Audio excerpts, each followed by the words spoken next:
Guru Kripa Kevalam. Namaste and welcome everyone to Satsang today. Sadguru Shri Muji Baba ki Jai.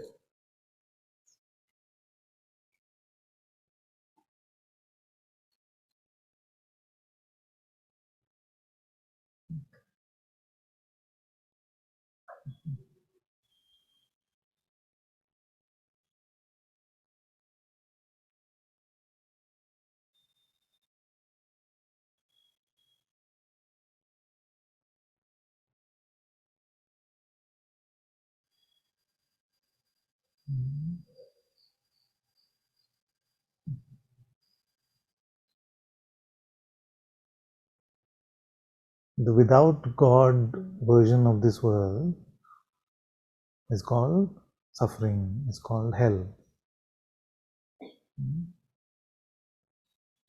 It's a very absurd choice which has been made available in this play to us. That this play can be experienced in the holy light, in the holy presence of the Atma within, or it can be lived as if I'm just a bundle of flesh and bones.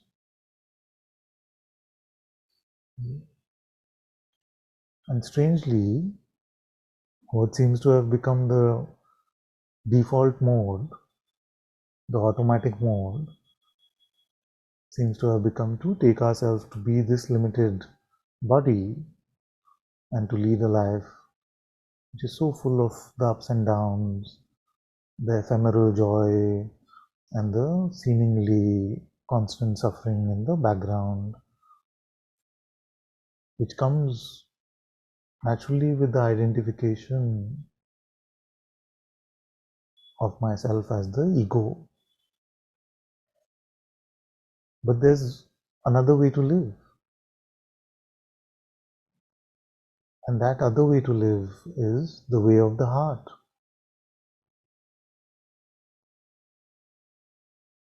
This is not an emotional place, it is not a topsy-turvy place. It is the only stability we can expect to find, the only rest, rejuvenation, guidance, joy we find because there is His presence within ourselves.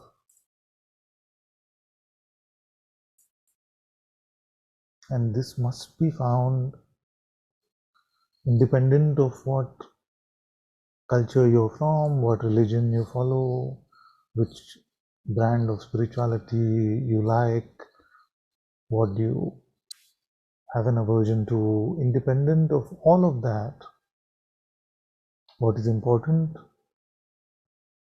is to recognize His presence within yourself.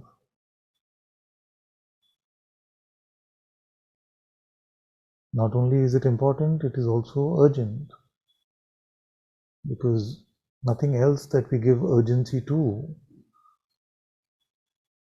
is this urgent, because we don't know how much time we have. Nobody knows how much time we have.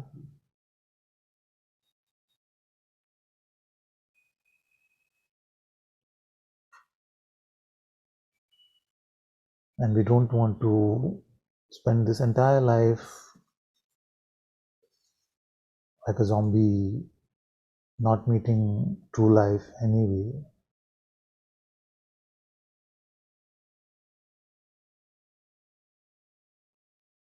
So you must put this project on top of your pile. It must not be relegated to last place. When I'm free from everything else, then I focus on God. Until then, I'll just keep, just keep a connection alive by coming to satsang, and then keep myself connected in some way to God. But really, my priorities are other things in life. Just don't do that, because once you come to Him, once you come to Atma's presence, then everything is His to take care of. What else could we want in life? Everything moves by His grace alone. So carried by Him, what problem can we have?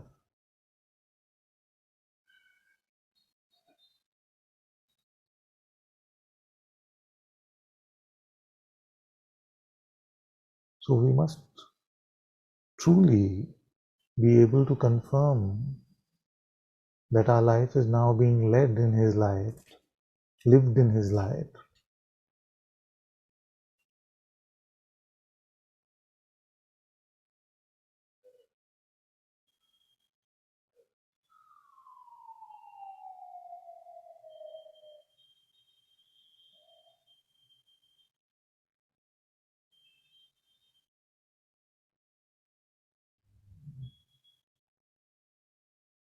And this must become the most important, if not the only, project that we have. Inwardly, outwardly, the projects of life can flow, it's fine. Inwardly, this must be all that you care about. This must be all that you intend to find. This must be all that you spend your life living.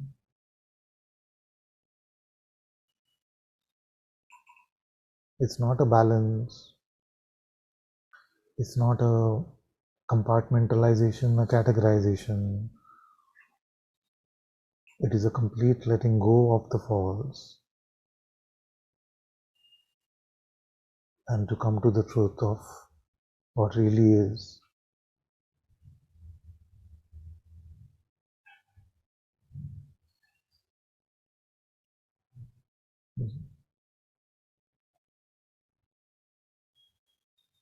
And there is nobody in this room, I feel, who has not suffered enough already. Because what happens when we take the false to be true? The temptation from the mind is that it will be so nice, it will be all fun and games, you will be complete, your life will be perfect. If you just had that partner, if you just had this much money, if your body was like this, and if you came to spiritual enlightenment and freedom, then your life will be beautiful. But these are all the offers from the mind. They have nothing to do with God. And where does that get us?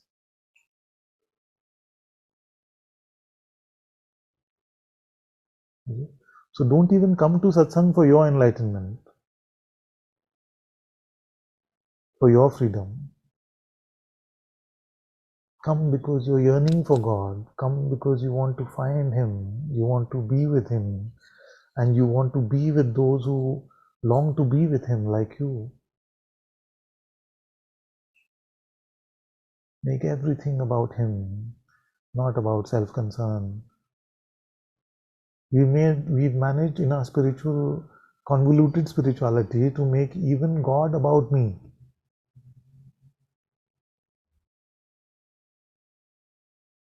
I wonder if you can notice this.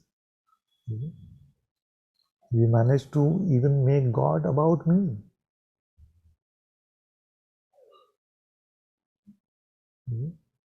Because I have faith depending on what's happening with me. I love Him based on how my life is going. He is primary in my life if I am enlightened. Everything is conditional about me.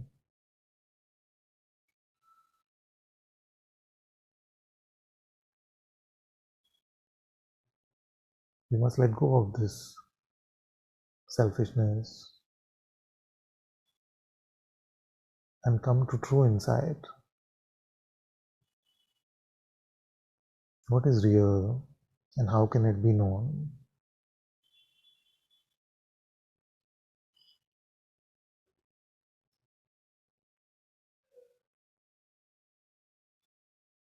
And most of you heard me often enough to confirm that anything that is true cannot be known through our senses and through our concepts, through our thoughts. Reality can only be known intuitively.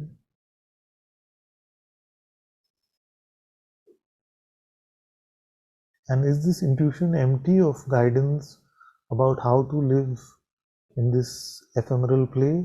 No, it isn't. Everything that we need in terms of that which is known purely intuitively, which is the nature of the self, as well as every step that we can take, that light can move us, that His presence can guide us.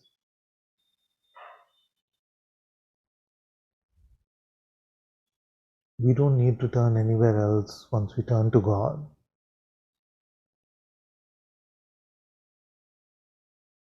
For all things, remember, for all things,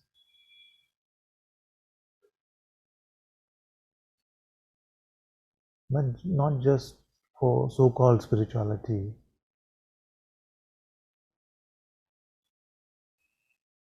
He must become your only source of knowledge.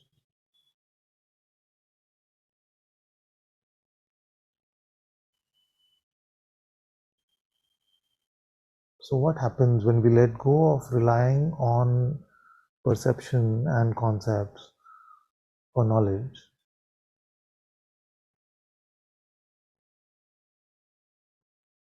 Are we lost?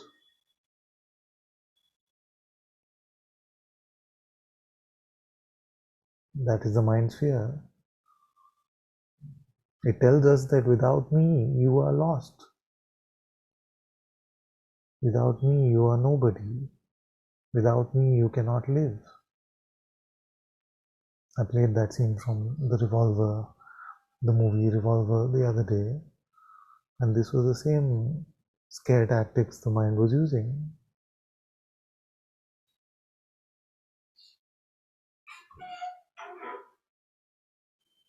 What really happens when you let go of your mind?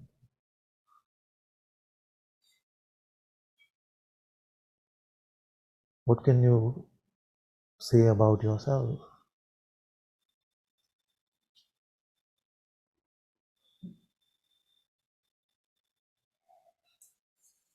You can say that I am here. This I am is a holy presence. This I am is His presence. And this is the most sublime gift that we have received.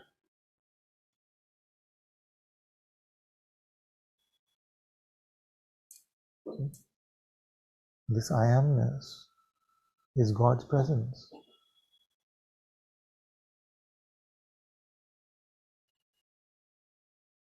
And it is so beautiful because if it was just phenomenal, then we would have just idolized it. Then we would have just idolized it and made it a form. If it was purely intuitive and non-phenomenal, then you would have said, the mind would have said, that is too far, I can't find anything like that, I can't grasp it. But because this I amness is at the cusp of phenomena and non-phenomena, it is both phenomenal and non-phenomenal. That is why you can reach it, you can reach out to it, you can meet it, and also like a portal to the ineffable reality, it leads you to your ultimate self.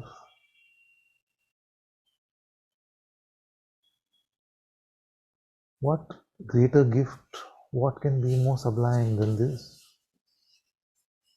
That you can find this primordial vibration, which is God's presence, and you can be with that.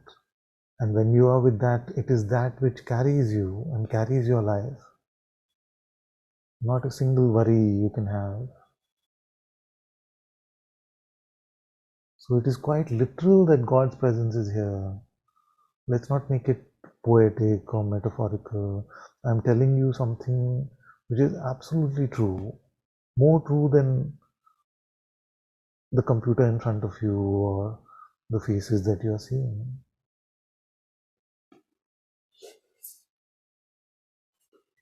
All the stuff that you perceive is changing and is ultimately going to die. This is the realm of death.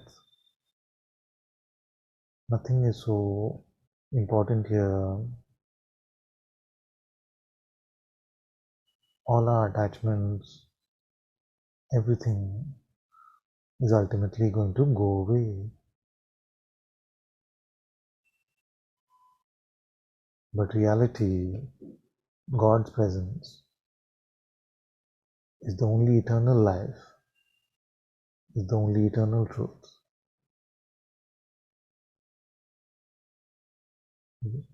And the good thing is that we are not in a speculative environment about this anymore. We are not sitting and speculating, saying, maybe it is like that.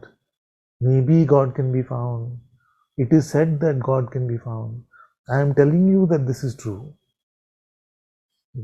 So either I am deluded or a fool or a con artist, or it is true. And that is for you to determine from your heart.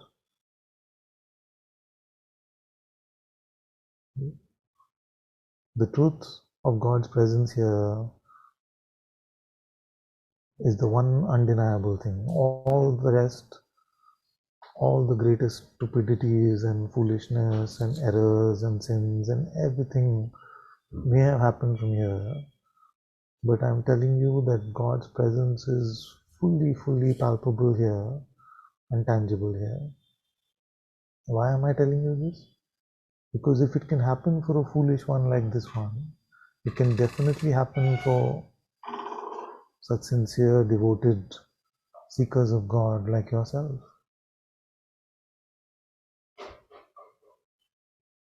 And it will, if you sincerely turn towards Him with everything that you believe you have at your disposal.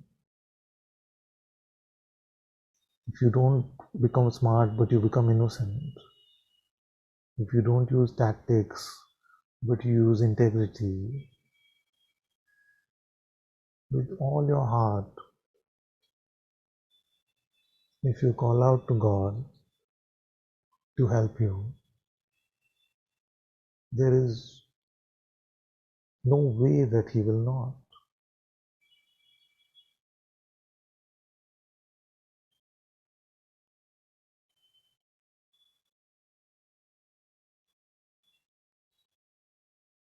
He is your very being.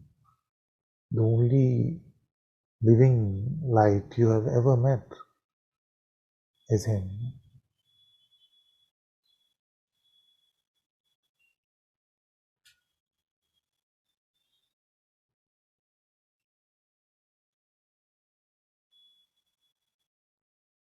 But the nature of Maya is such an, just before Satsang, Dr. Jyoti was saying this, that the nature of Maya is first that it will block the truth and then will give you an alternative version of it. It will block that which is the most obvious presence here and then gives you an alternative version of yourself and your reality. And it says, okay, you are this bundle of flesh and blood. If only you could have this partner, if only you could have these things, then you would really be complete. Has that happened to any of us? Has that happened to anyone that we know? Except for that period of age which could last a week or two, where we feel like, oh, I'm so complete because of this.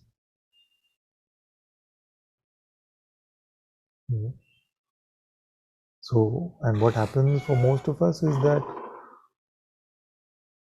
that which we have chased in the hope of completion, that itself we are now trying to make palatable in our life. acceptable in our life. What kind of life is that?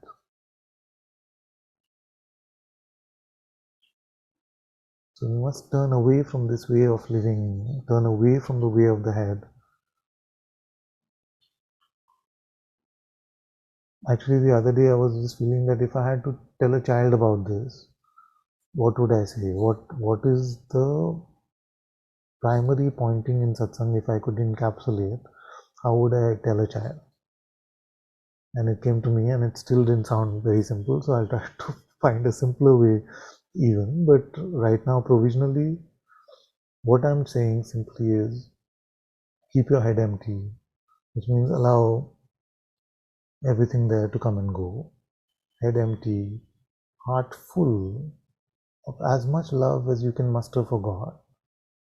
Even if you believe that you can't do it, all mental ideas may block you and say, love has to come, all that. Just love God. Don't think. Just love God with all your heart. Eyes, turn them inwards towards His presence. Not physically, but just don't bother so much about what is appearing in front of you. Be more concerned about the light within, the holiness within. And your whole posture, your whole body should be prostrate in service to God. That is a simple way of putting what I'm saying in satsang. Head empty, heart full, eyes inward, and body bowed down. Live like this.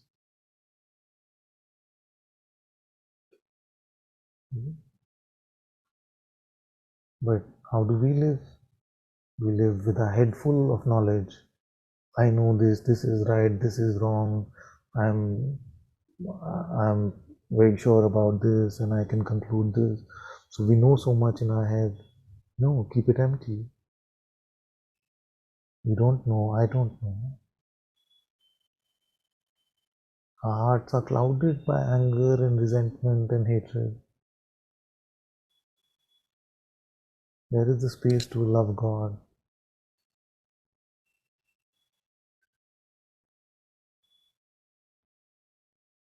Our eyes, in combination with our mind, always grasping, what's in it for me, what's in it for me, how does this help me?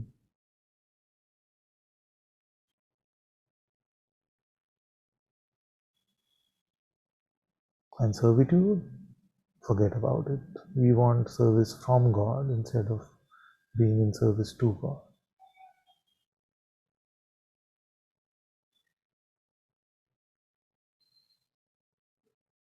So we must reverse our posture in every way.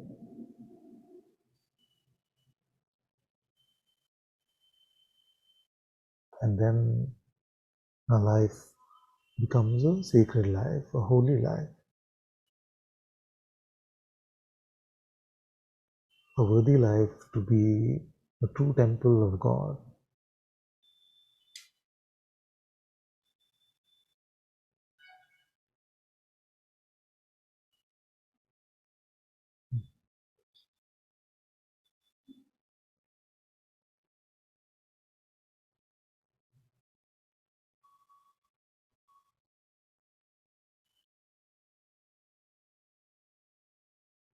So the only purpose of our life then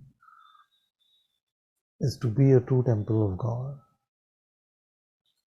Don't fall into the trap of saying that there is nobody here to have a purpose. Because the one that says that there is nobody here to have a purpose, this is for that one. So what is happening exactly? What am I trying to say? I'm saying that through knowledge, through true self-knowledge, you recognize that there is nobody here. This is true. That there is no individual entity here. There is no me. It is unreal. We recognize this directly, intuitively, as direct as it can be, as truthfully as it can be, that my reality is that of pure awareness, within which even consciousness takes birth.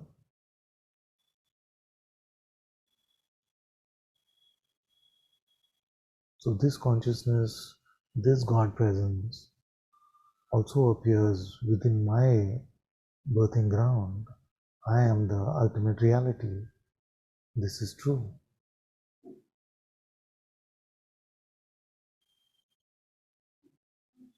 But it is also true that in this Maya, in spite of this clarity of insight, for the greatest sages who had this insight as well, there is a me who remains. So it would be fantastic, apparently, according to the mind, who itself remains. But according to the mind, you could just do, who am I, who am I, who am I? I am that. Boom.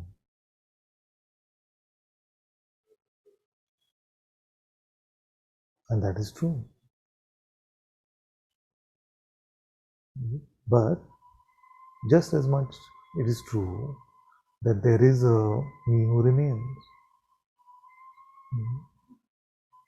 I borrowed that term from somewhere, I'll share in a moment. But this me who remains must become now just a servant of God. And the one who doesn't want that, who doesn't like the idea that there is a me who remains, who wants to hold on to an absolute position, you see, that is the me that I'm talking about. You'll find a voice in your head strongly disagreeing with what I'm saying. That one is the one that I'm talking about. So this Achinta Bheda Bheda, which means an incomprehensible distinction, non-distinction. If you were to categorize what type of spirituality we talk about, this is what it is. And all the greatest sages have told us. Bhagwan Sri Ramana Maharishi has told us that this bird has two wings. One is Jnana and the other is Bhakti. So in Jnana, you recognize that there is only one. You see, then should we just chop off the other wing and throw it away? The Bhakti for whom then? Shankara himself, who's written the most Shuddh Advaitin, the purest Advaitin commentaries on all the Upanishads, not all, but so many of the Upanishads and the Bhagavad Gita itself, has been responsible for building so many temples, for writing so many beautiful prayers to God, to Devi, and to others. Why would he do that? Guruji has said that we must always keep our head bowed down. To whom? For what? You see? So this is something which is beyond our intellect, and never get into the arrogance that you think you understand. It has to only be met in the heart. And don't get into any categorization. Don't say, yes, the absolute reality is that I am that. But the secondarily, the relative reality is in the world because I have to function. Then my servitude is my secondary, just nominal reality. No. I would say keep that as your first one actually.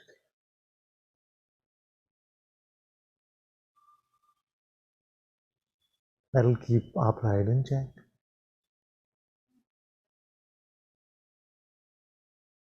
Don't believe that you can understand. That's why the Achinta-Part, the Achinta-Part means that you cannot comprehend this, you cannot comprehend this. Achinta Bheda Bheda. Achinta is incomprehensible, ineffable also. Distinction, Bheda is distinction, Abheda is non-distinction. So just like the Buddhist concept of the fifth, corner of the room, our reality is that of being the absolute, as well as just a mere unworthy, foolish beggar servant of God.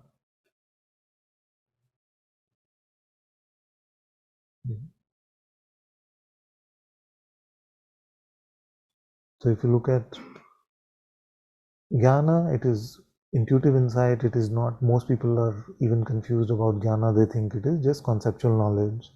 So if you read a lot of scriptures and understand them, then that is jnana yoga. It really isn't.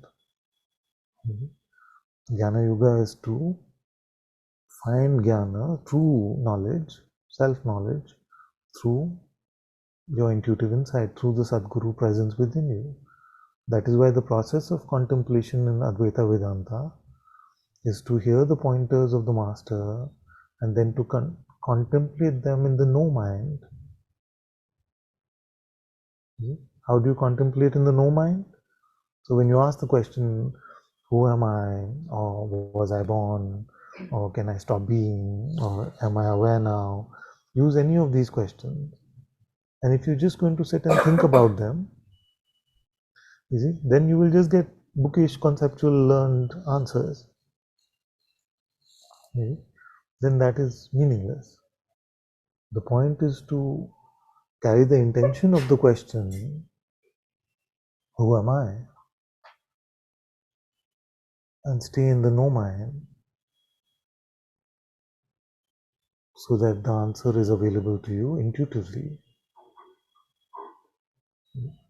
So this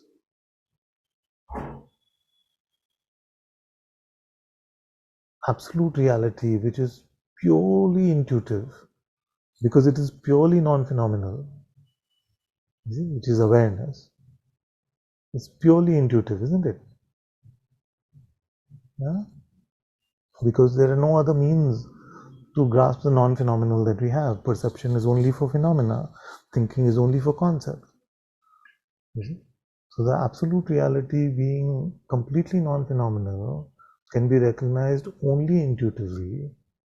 Intuitively, we can only invite intuition. We cannot work it or do it. We can only invite it in the no mind. So the point of the inquiry or the invitation or any of the pointers in Satsang is to use the pointers, remain in the no mind, and allow our intuition to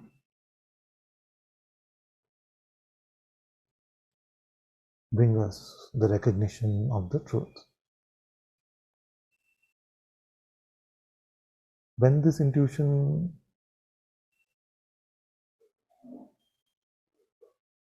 is recognized, it is seen that there is no individual me. You recognize purely intuitively that you are this pure awareness within which is a boundless being. Is a boundless being. And that being has a presence which we can find.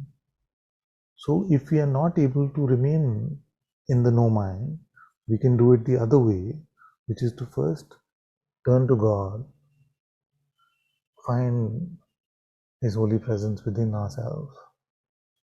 Then in the light of the presence itself, that which is non-phenomenal will reveal itself. So grasp His scent, grasp His perfume. Right now you can find it. He's here. You know He's here. In your heart you know He's here. Grasp just that knowledge which may seem absurd to your mind. Don't worry. Keep your mind aside. Just smell for Him. His fragrance is there as His presence. Meet Him this way.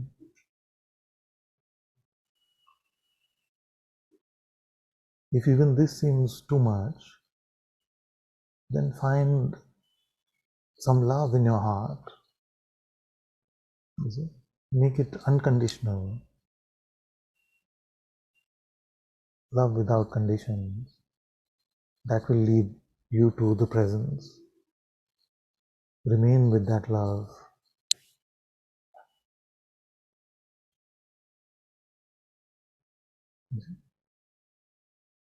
So, as this insight becomes clear, it is not necessary that the mind loses all of its power, and because it doesn't lose all of its abilities to tempt us, there is some tiny part of us which is still attracted to its proposals and temptations. So that one is the me that remains. It's not a real physical entity, it is just, I'm just explaining it almost metaphorically.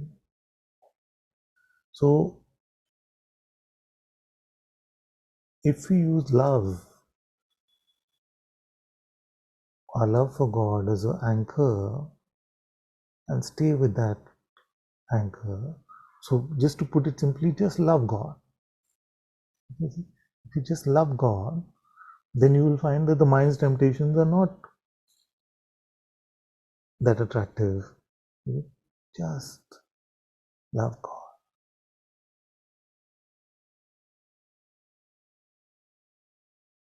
So that anchors you to His presence very beautifully. And such a beautiful gift. But even then, your mind will say, what about my responsibilities? What should I do next? I can't just live on love, all this kind of nonsense. It will come and tell you. So then what should you do? You see? That question is answered by servitude. What should you do? Be in servitude to God.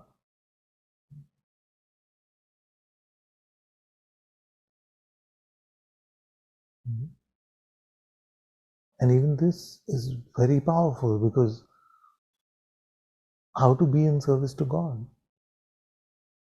Just to have an idea, okay, my life is in service to God. And then you go around just presuming what God would want and just do that? Is that to live in the hukum? Is to live in servitude? To live in the command of God? So when Nanak ji said, Hukum Rajai Chalna Nanak Likhyana, which is his final statement, when all questions about how to remain free from delusion, free from Maya, and live in the truth, he said, follow his command, and that is his pointing to us.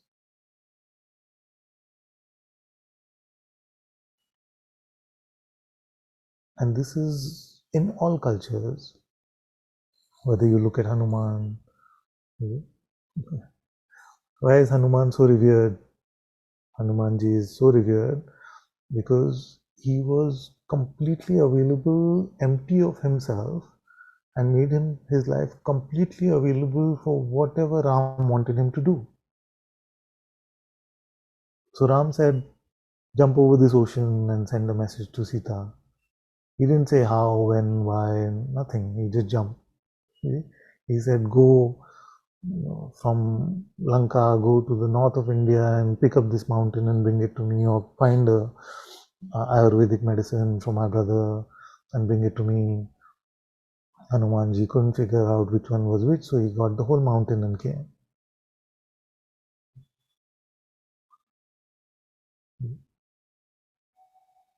Whether you look at that, whether you look at the story of Abraham, who was probably given the most difficult command that is possible for any of us to receive in the human condition.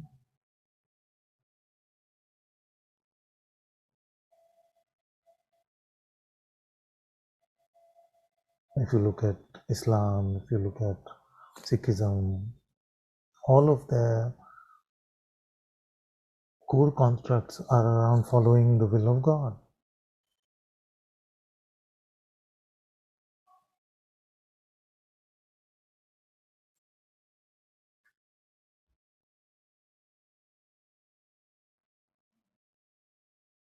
How to follow the will of God is to be empty of ourselves and allow His presence to move us or to guide us.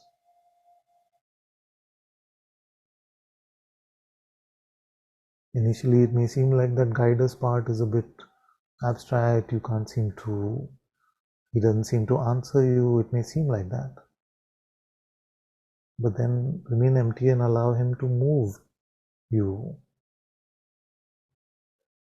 As you get used to remaining empty like this, then you'll start to understand the smell of his guidance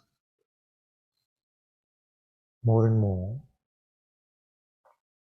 And then you will be able to follow the guidance of your heart, which is the guidance from his presence.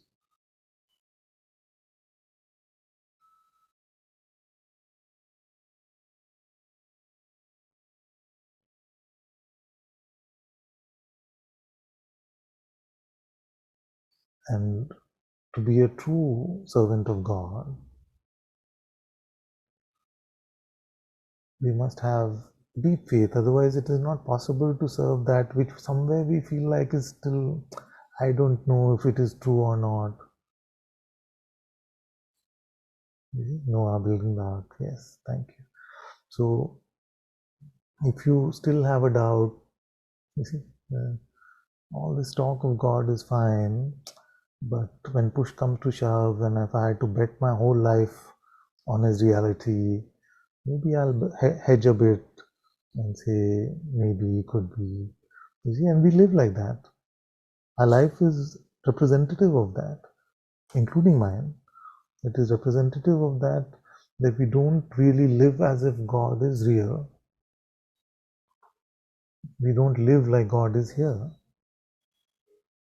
We would live more like that, sadly, if there was a perception of God sitting in front of us.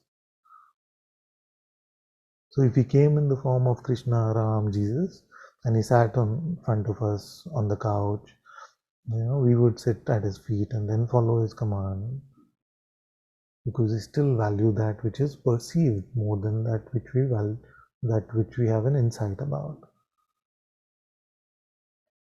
And that is the fundamental crux of the Vedantic project, is to recognize that which is intuitive. Your intuitive finding of God's presence is higher than your physical, perceptual finding of God.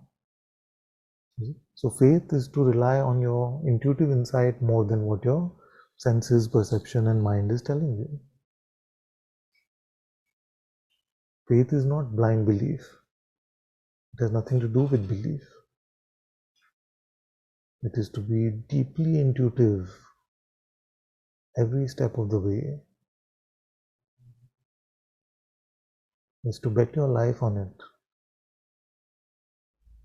So that then it moves away from just being a lip service armchair spirituality. When you bet your life on it, I'm going to follow the guidance from God within my heart, come what may, needs a lot of faith. Because the world will tell you the opposite.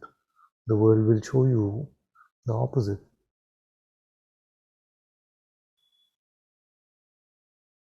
So to be truly faithful, we must be willing to bet our life on this reality. And I would strongly encourage all of you to do it. Bet your life on this. See, just one life. What will you lose? There are so many more. It's okay.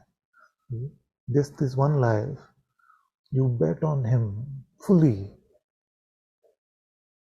Don't hedge your bets. Don't make safety nets. Don't say, but also this, that. Just him. Doesn't mean become a renunciate, become a sadhu, leave your families. I'm not saying any of that. I'm only saying that be guided by him moment to moment. And when you forget and you went on your own terms, which is your mind's terms, then return as quickly as you can. That's all. That's all. Just return. Don't think about it. Don't become guilty. Don't become unworthy. None of that. Just return. It has to become moment to moment. It has to become lived. and not just in your head. So this is faith, to live in faith that He is real, He is here, more than if He was sitting in front of me. He is now so intimate as my very presence. How can He be closer? He's independent of the world. The world may dissolve, all my senses may stop working, but He is here. It is Him, the One. Rely on Him for everything, for comfort, for rest, for guidance, everything.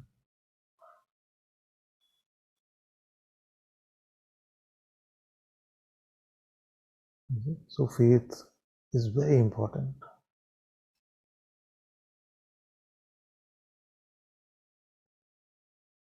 Humility is possibly the most important, because without humility there is no room for God. In pride means me. Me is something, I am something. That's pride. So then there is no room for Him.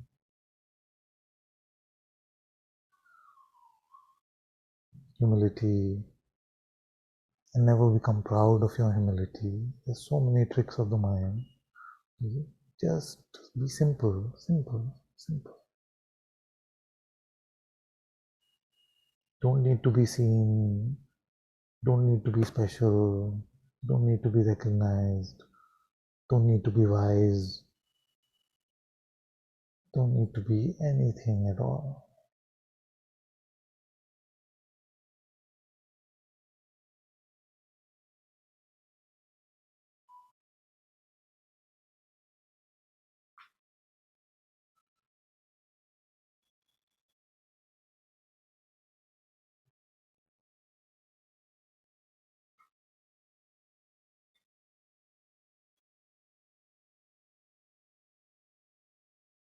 Humility is also to recognize our foolishness.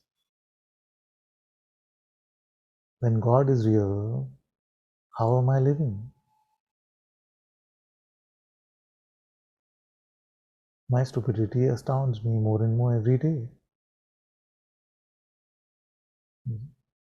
Because He is literally here. And there are so many times that I'm off on my own trip.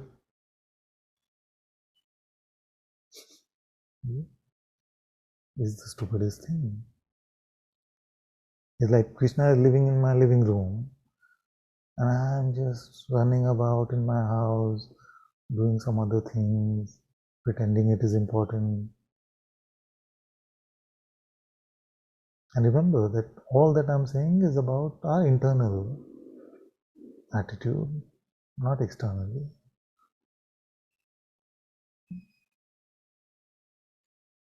And I only become stupid when I become proud.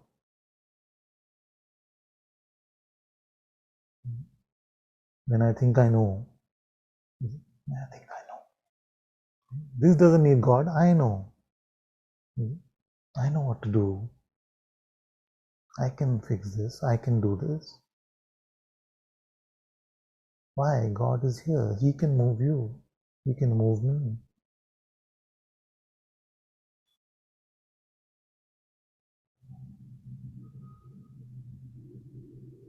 You see? So it's very linked with faith as well, because somewhere we don't really trust our inside. We don't really have faith that He is real and He's here.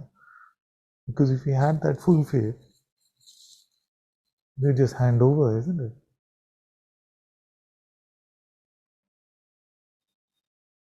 So this classical biblical challenge of living on our own terms, eating the apple of knowledge, is very representative of the human condition.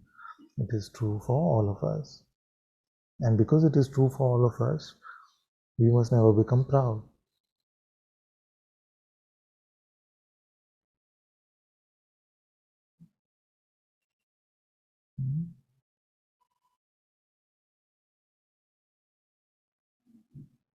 faith, humility, obedience.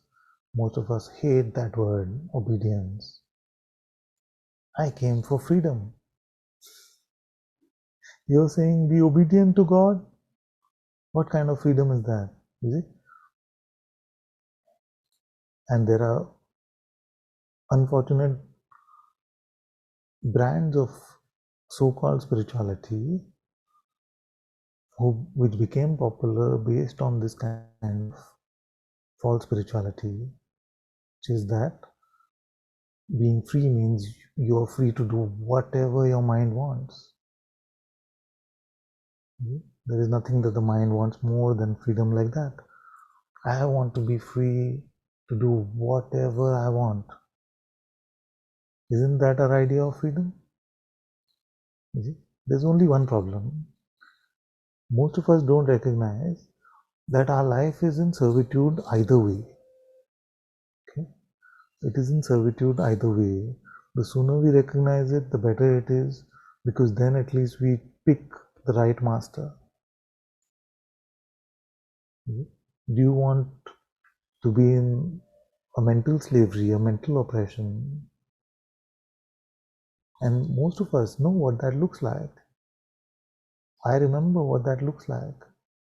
I remember the mind here was so oppressive. It was do this, like this, how could that one say this? All this stuff.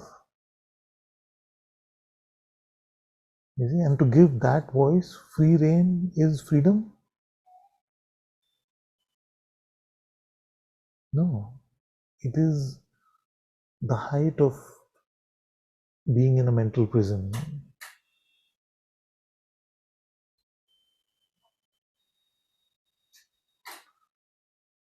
So, to be truly free is to have the privilege of following God's will, because that will is the highest, that will is the truest.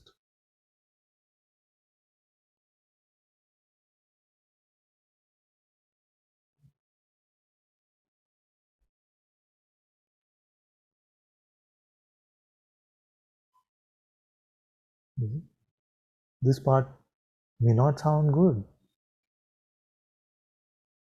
but it's not meant to. It's just meant to show us a mirror. Is there a third way? Follow the mind's will or follow God's will? Is there a third me that we can find and say, no, no, I will be free. I am free because I follow my will. So what we call my terms is actually just the mind's terms, isn't it? So this, if you spot, then you have a chance to be free from it. And you stop looking at following God's will or obedience to God as a misery. You start looking at it as a privilege, as an honor.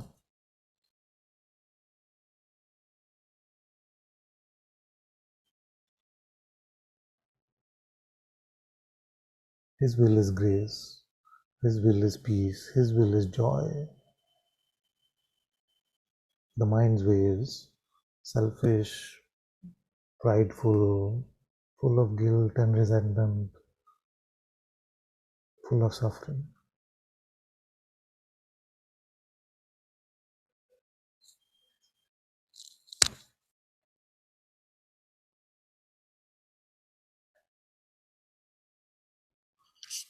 That is God's will, you said, is peace, joy, but it can also, like in the beggar servant, Yes. you're telling us to ask for things which are not so.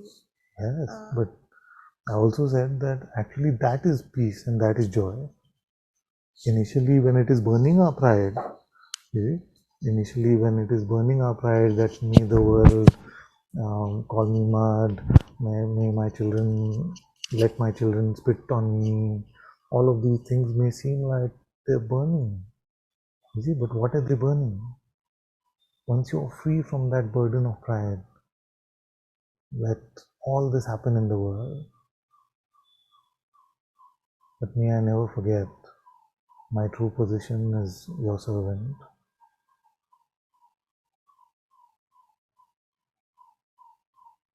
I can meet it also, Yeah? somewhere now Yeah. I can Yeah. see that Yeah.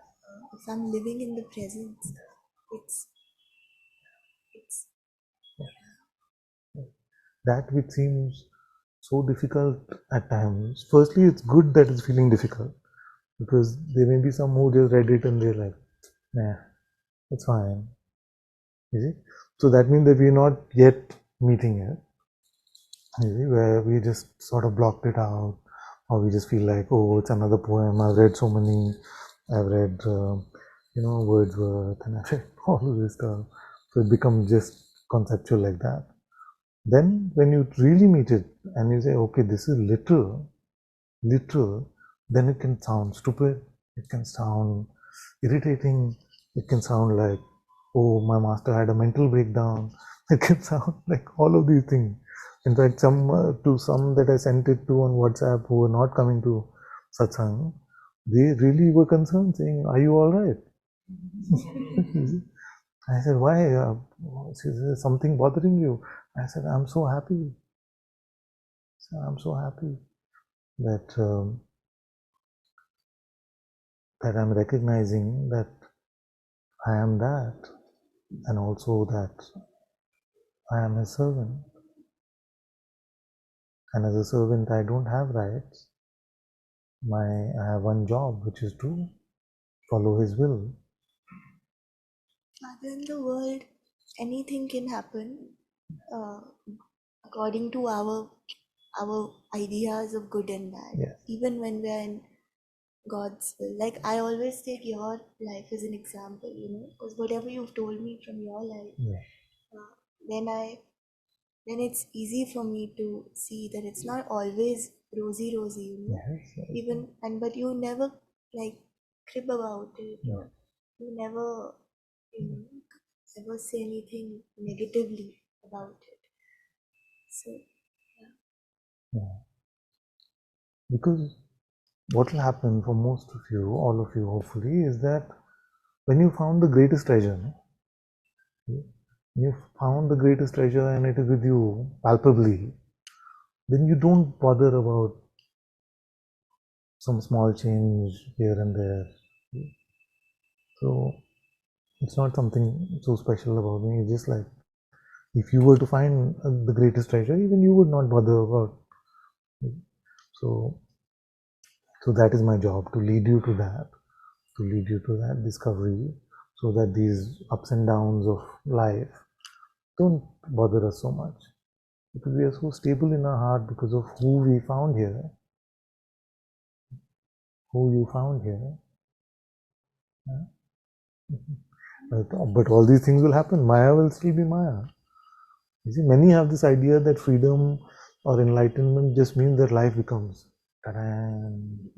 You see, flowers from everywhere, income tax department saying, I have bouquet for you. All these things. It doesn't happen like that. You see, all the roles in life still get played. So, but because you're on stable ground, mostly, you're on stable ground, and and that ground doesn't shake, that ground is always there if you turn to it, and you get used to living there, then these things don't affect you so much. Even on the seeming plus side, something, some great thing according to the world happens, it's okay. This will also pass, this too shall pass.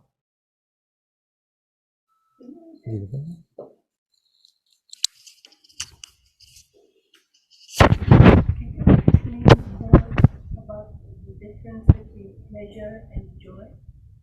Pleasure and joy. Okay. Pleasure is like I would define it as something which you meet sensorially, and there's a sense of phenomenal joy that may arise from that. But the joy that we are talking about is like the bhajanananda. No? There's a difference between objective sweetness and the sweetness which arises just by being in your presence.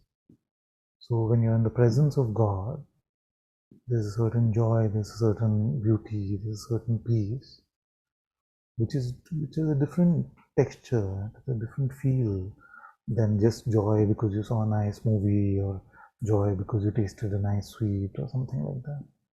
So that makes you stable somewhere. And you don't have to be like a blissed out something, you know. The joy is mostly very that. It just like emanates in you and it's palpable. But rarely does it become over the top. Mostly in the world, when you get too much joy, like children on a sugar rush, no, then you're just, then your friends are telling you to keep quiet and sit down because they know what's coming after that. Because then the downs also are like that. But with this, it's mostly, and you'll find that even this is contagious. You see, so uh, we come to satsang, and if when we're open, then we partake in each other's joy. This kind of joy we can partake in. But the other joy, which is just sensory, is not that valuable.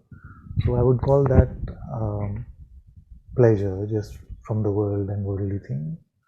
But true joy is from the heart. Also, freedom is that detachment. Yeah. So freedom is to be independent of the world. That whatever may happen in the world, I am not dependent on it for my inner posture, my inner peace, my inner joy. In a way, you're absolutely right. That is also what you could call detachment, is it? But detachment, in a way, can seem a bit more like aloof. Is it? Yeah, you could be outwardly seeming to be fully participative, but really unaffected by things. Also, it doesn't mean that you're not compassionate now or you don't care. You care deeply. You care deeply for others and their well-being and the brothers and sisters of this world. You don't care so much about what's happening to this me. You're just free. You're not shying away from things. You're not that affected in that way. Momentarily, of course, we are. Sensitivity can be actually very high in the moment, but yes, it just like things arise, but they're not held on to. Like, remember, you really enjoyed doing the fresh exercise, and you did that. Then I feel like you were able to meet what I was saying without the words. No, that maybe was the first time. Maybe just like, ah. So that is like a taste of the freedom that I'm talking about. Because things could happen, but you are just fresh, like a child. Like I've taken this example of my son every evening getting colic pain and yelling out as a doctor. You know what, how kids behave in that. So, but the instant it was over, he was laughing, smiling, playing with his toys, and we as parents were more concerned. Like, why does he cry like this? All of that. It becomes very moment to moment. It becomes very fresh and alive. So, um, but the word detachment itself, at least the connotation of the word detachment itself, is a bit like distant or indifferent. Yeah.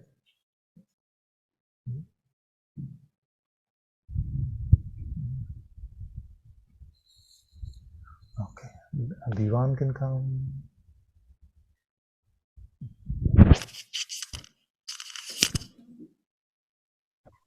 Namaste. Hello, my dear.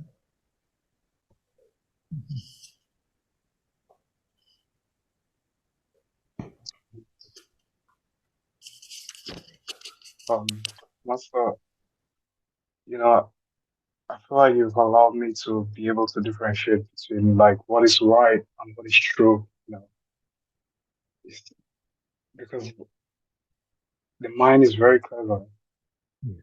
and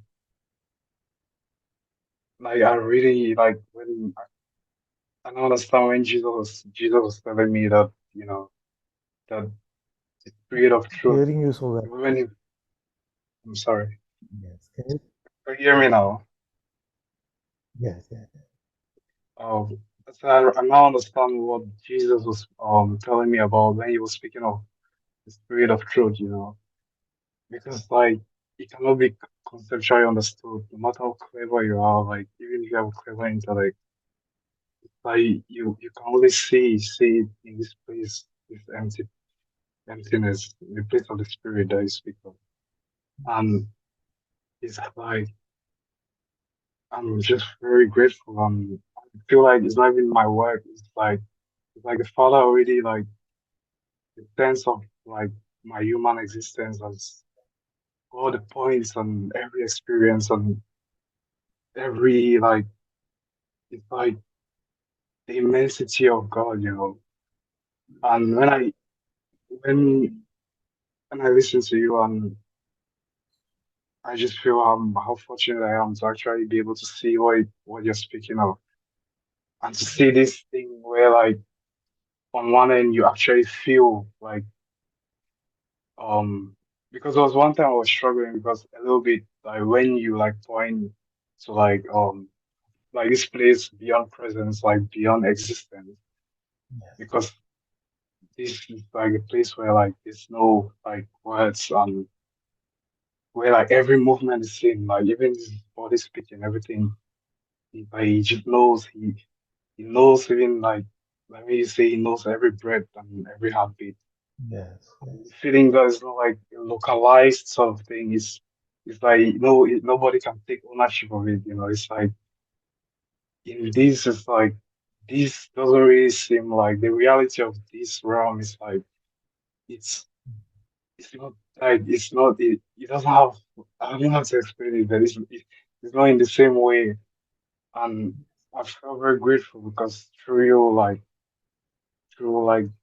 revealing the spirit of truth, like even when I'm not with you like here, I still feel like your words are with me. Like the sometimes I'll be like in class or like in like lectures or something, Mhm. and I can see like sometimes I see that he's everywhere, even in the Yes. pub and like the train Yes. station. Yes. I Yes. can feel and and for me it's like the it's very difficult to judge somebody from this like place because it actually feels very painful to like Yes. judge someone or to like to maybe like be negative in a way. So it's like you just feel love from like people you've never met before, all these type of things. And and although sometimes because the um the condition itself, like like where you grew up and all these type of things, they sometimes they come. It's like the old some sort of like I don't know, it's like a ghostly sort of identity, but you don't know where it's from. And sometimes it comes and because you through like following your words, so I'm like able to just like take it to the father and just to be like a child, like it's like it's I don't know, I'm just so happy that I'm able to like that you're here, that you're able to speak these words because I didn't really understand. I thought I understood the spirit of truth, but now I'm able to see the spirit of truth. And it's like it's just so Very. unifying how like it's not restricted in like concepts. It's not like Yes. the Father is beyond all concepts, and it's, I don't know, I just feel like so fortunate actually. I don't know. Although sometimes because I was also praying one time and I was asking like what if because after this recognition and this like subtleties and this like peace and like joy and depth, I was like asking like what if let's say like out because from this place it's like this realm is not it's not like it's like you're looking from somewhere. It's like it's not that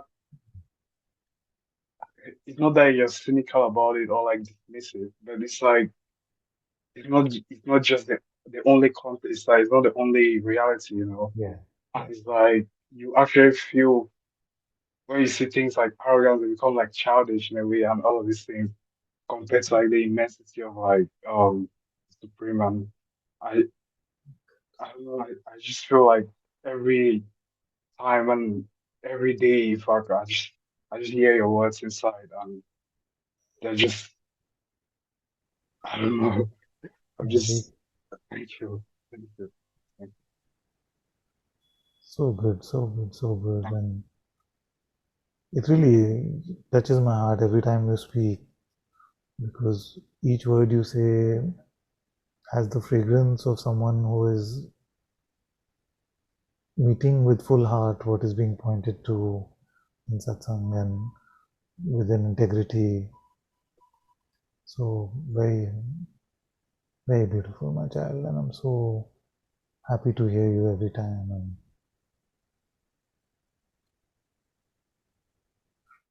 Honestly, I don't feel like the spirit I'm apart from you, honestly. very bless you, bless you. All is God's grace, and so so touched. Thank you, thank you.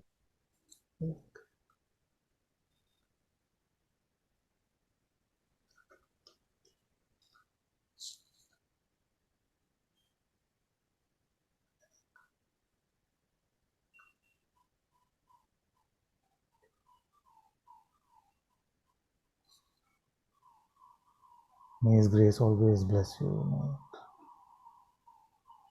Always may His presence always be palpable for you.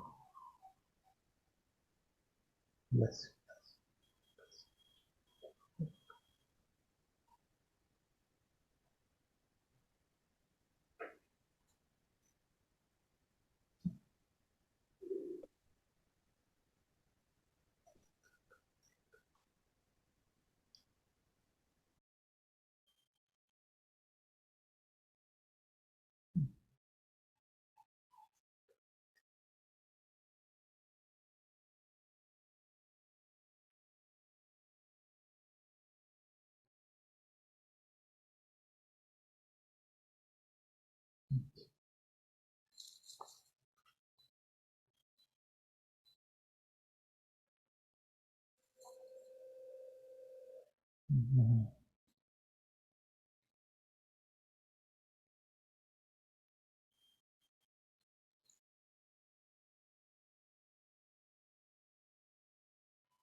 So we spoke about faith, obedience, humility. Prayerfulness is very beautiful as well.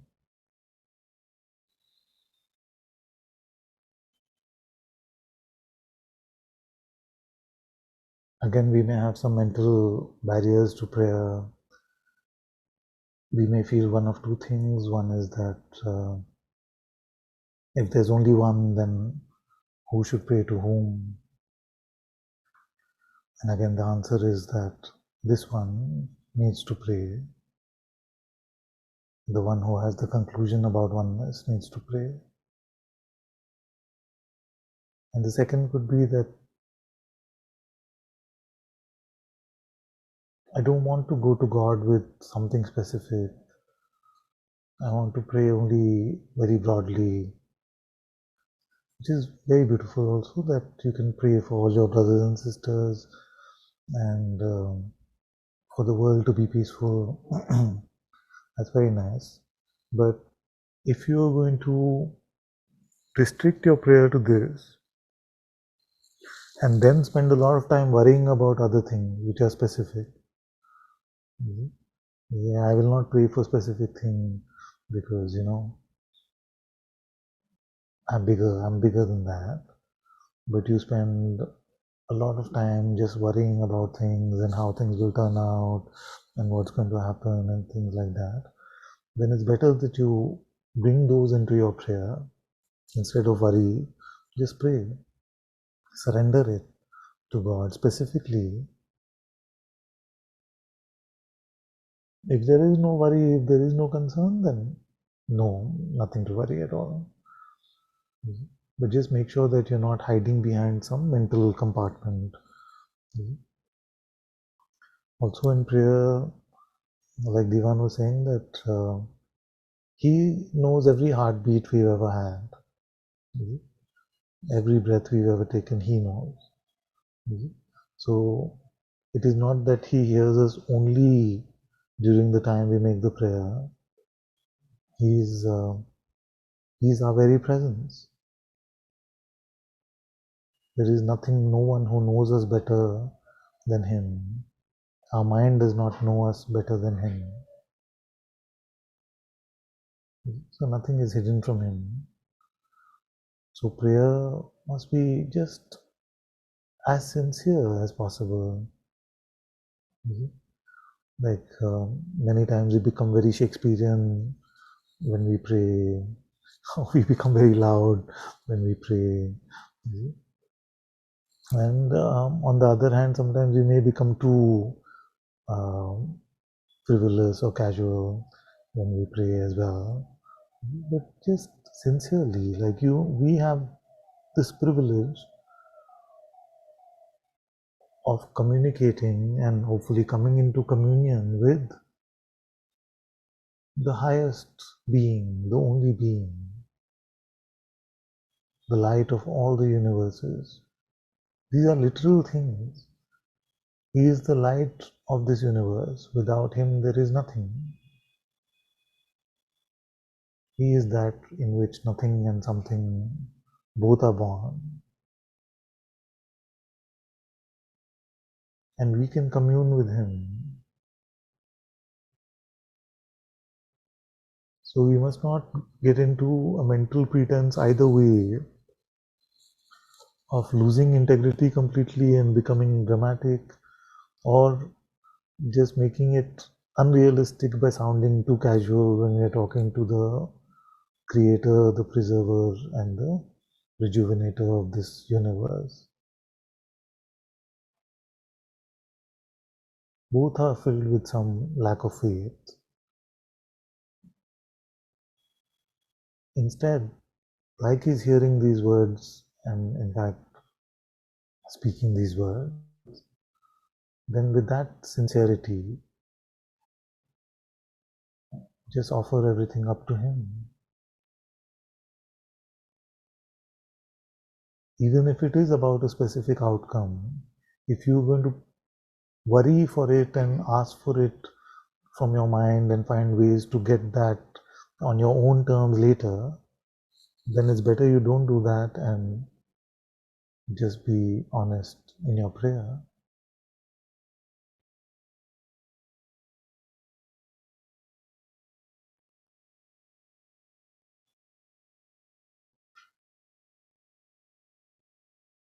Just this prayerfulness can bring a lot of depth to your spirituality, and it will save up a lot of time away from worldly concerns and worries. Like a little child who's handed over everything to their father, our life can be lived in simplicity like that.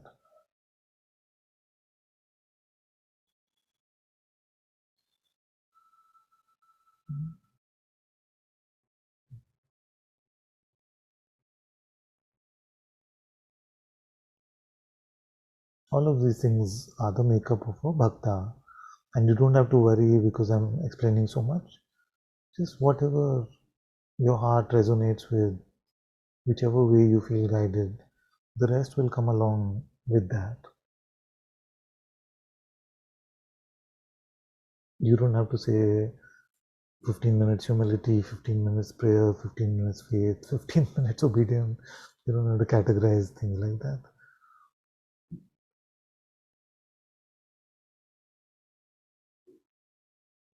Prayer also teaches us patience, actually. And patience is very important.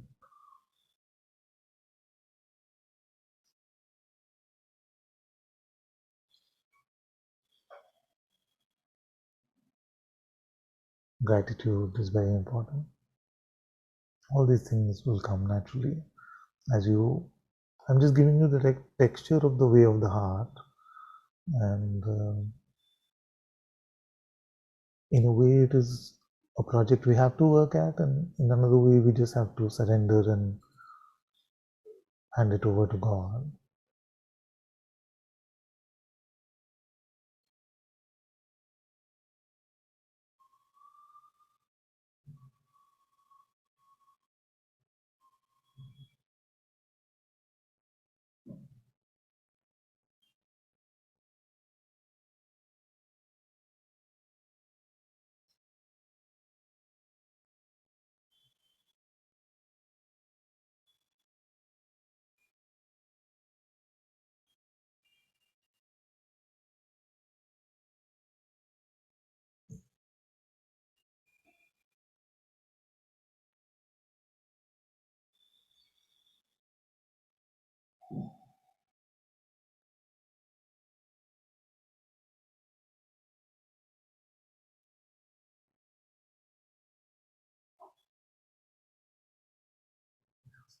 Yes.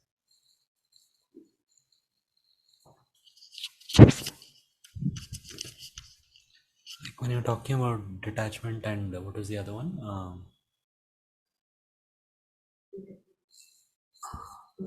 Free, not pleasure, pleasure. So, Joy and pleasure and so freedom and detachment.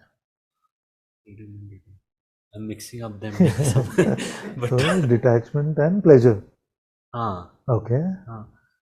So you were saying like how if you're satiated, then you don't look for pleasure in the world, like something beyond this satiating, like if highest treasure, then you don't want. But also, I think there is a certain element of aversion also, no, to the pleasures of the world. You want to, like that Grace photo you had, no? He might have been like, Yeah. to be content with just this and Yes. not like pleasures of the world. You want to get away from kind of. No, Somewhere well, that's it's not not what I conveyed. meant when I saw this. I just felt very simply that here's someone who is grateful in spite of having a very simple meal, bread and some soup, and his scripture in front of him, and he's within that God has given him. He's found a way to be grateful and thank Him for that.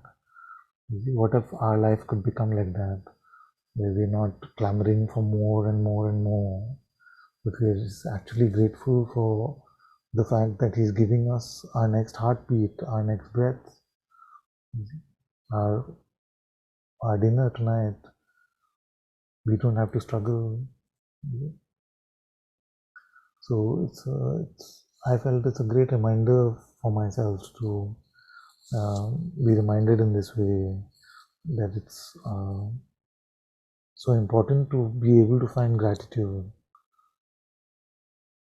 in that which we take so much for granted, but actually is all His grace.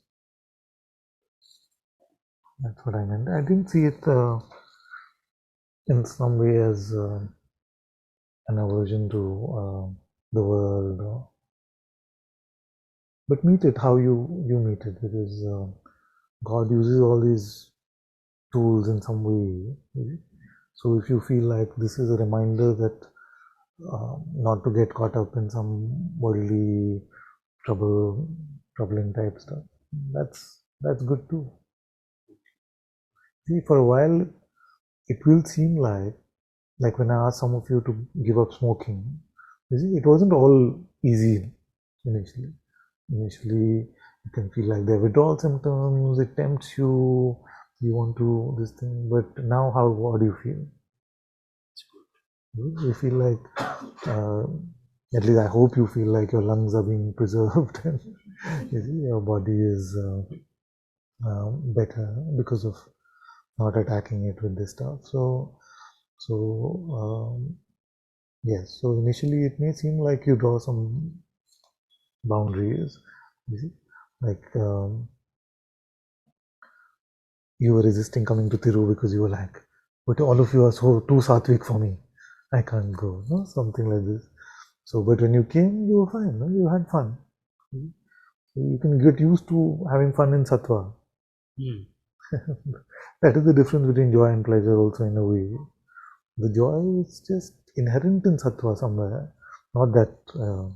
So I'm never saying to people, you become sattvic, you don't be tamasic or rajasic, all that stuff. I don't use those categories usually, because I don't want any of you getting guilty and then dealing with the. I'm just pointing directly at God's presence, so we don't have to so much categorize those things.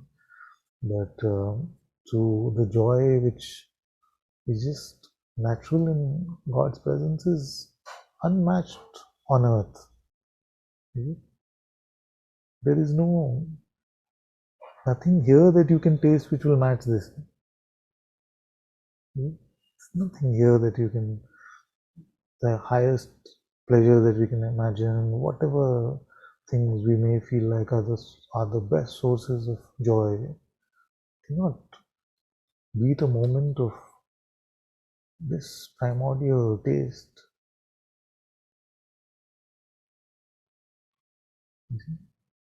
So this addiction is what I'm spreading. This also becomes like an addiction. The thing with this addiction is maybe also like other addictions, you want to just share that with everyone. Just share that. You feel that your brothers and sisters are there and they are living differently without this infection of God's love, without the infection of God's joy and presence.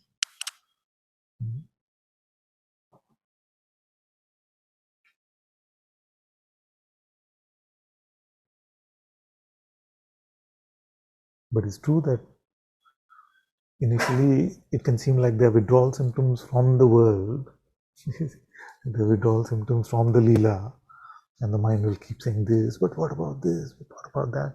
It's like when some of you have been to silent retreats, you see, the mind on the first day will just be, oh, but my work, but my family, but my this, all that will come, no? And by the second day, it starts to settle. By the third day, you're just fine, you see, it becomes, you get used to it. So it's like that. The withdrawal symptoms can seem strong initially, but once you go through them, you meet a truer place within yourself.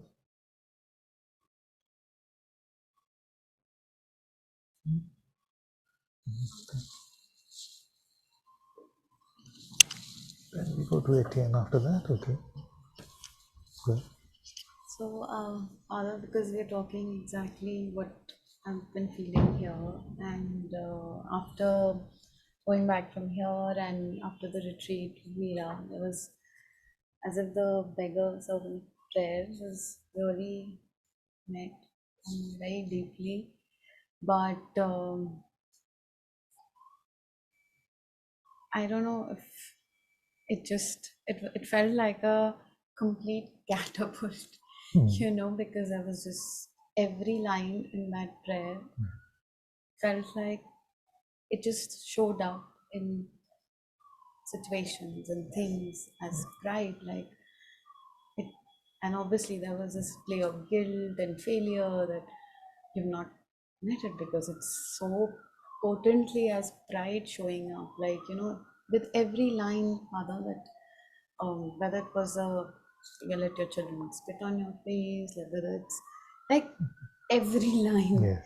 I have seen in the last 25 days the pride in its full glory. I mean, it was so unbearable till that I wanted to come here, because just to, I couldn't bear the weight of what I was holding and walking around, like, Father, it was This itself is worth its weight in gold, because most of humanity doesn't believe it's proud.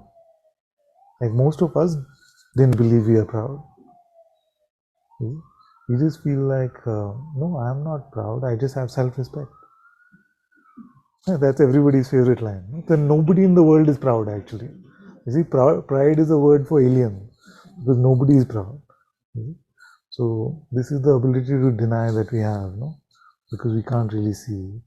It's just like that statistic, no? That 90% of drivers believe that they are better than at least 50% of the others.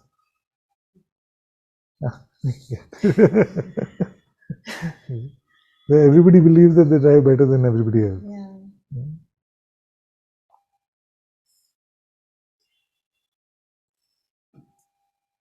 He's like, okay, come back on track. No, Father, because you earlier mentioned, because right now every word that you're saying is hitting, like, the rubber's hitting the Road, yeah. road, and whether it's stability that you said of God's presence being felt, it's so much of pride. I was shaking. I don't know, Father, if this leads to stability, but here right now feels a lot of pride that's visible. Good. And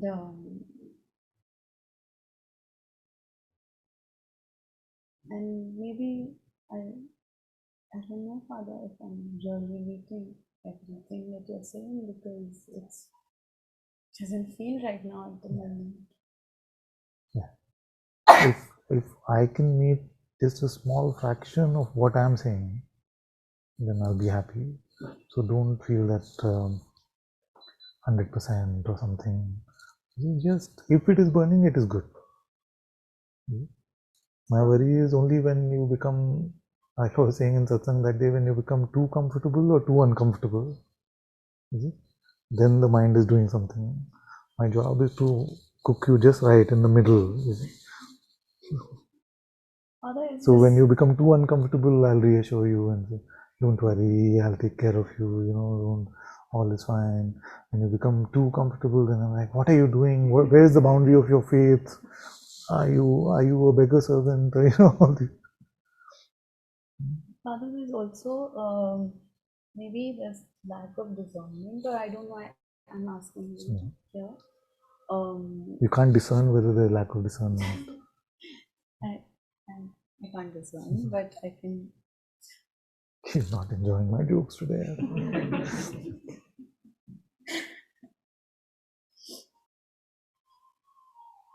What do you want to discern? At some point, it feels that the outer is really not affecting. Like, there's been a roller coaster in the last 25 days, like here, there, everywhere, and every possible thing which was not happening for 1 month. There's been socializing, there's been home festivities, there's everything, like whether it's So she went to that place. The place where the I is not so audible. The go part is very audible, but the ah part that is didn't not. even feel like I don't know, Father, it didn't even touch, like, so this is the question, Father. It's feeling like nothing is touching me, the external, but yet a lot of stuff is revealed. So there was this. Make it all about God. Now, Yes, Father. So this is what I was getting out of what you were saying right now, that even this report or this question is also about this me only, who's trying to... Don't make God about me. Make me about God. So, how are you serving God now? I'm not serving God at all, Father. Are you at least empty and waiting for His will to be clear? That's good enough. You see, what blocks that is even our self-concern, especially our self-concern. मेरे साथ ये हो रहा है, वो हो रहा है, कब जाएगा, कैसे होगा? All that is about me. No?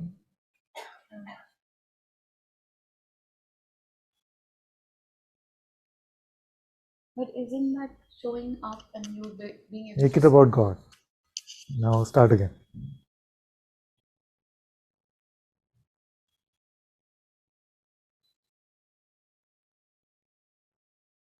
You see, the whole compass changes. No? Our compass is so hardwired to point toward me, always. So then we're like, okay, if God is there, God is there. Okay, how does that help me? Is my life better? You see, what's happening to me? Is there upheaval? Is there stability? We quickly bring it back to me. But that is because we're not living in that depth of faith, because if God was literally here, then what would you be able to say? Yeah? So if this Hanumanji was actual Hanumanji, he's sitting there, now you say. See? You see what I mean? This is what I mean by faith. That we still have more faith in the pratyaksh than the intuitive. More in the perception than the intuitive.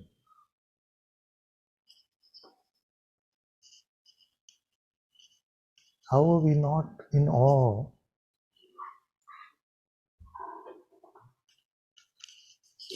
You see? Yes. In wonder, and in awe.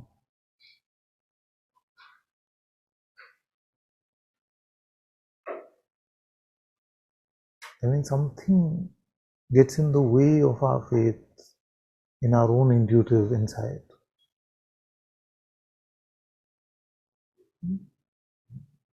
Is God here now? If God is truly here now, what is there to say about me? How is that relevant or important?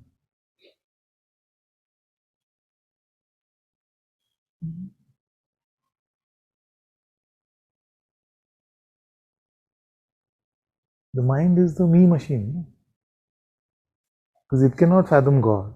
So it will only report about, oh, now God is here, then I should be. I.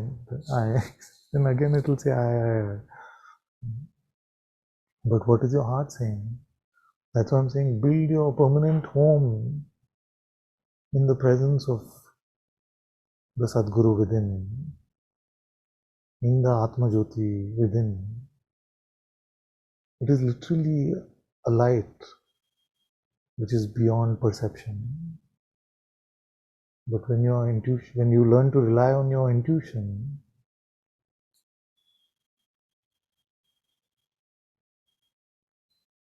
then that is transformative. Then we transform from living in still understanding to a fresh.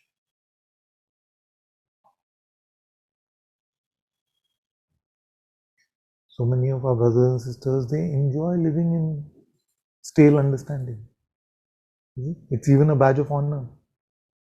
It's like, oh, but some sage wrote it 5,000 years ago. You see?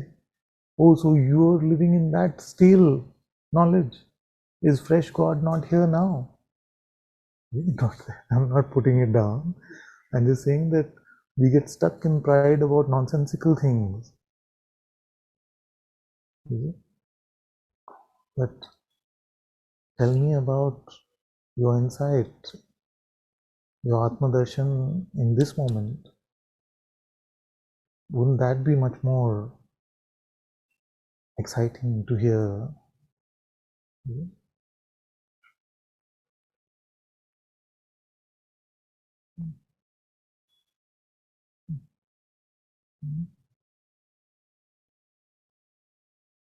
I've grown and you've cut.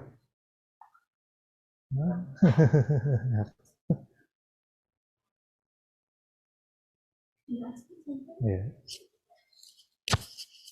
One sec, they've been hands up for a while online, so I'll just take.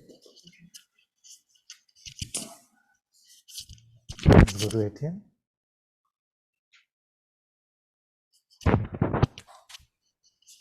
Do you hear me well? Etienne, You hear me? is he frozen? Do you hear me? Do you hear me?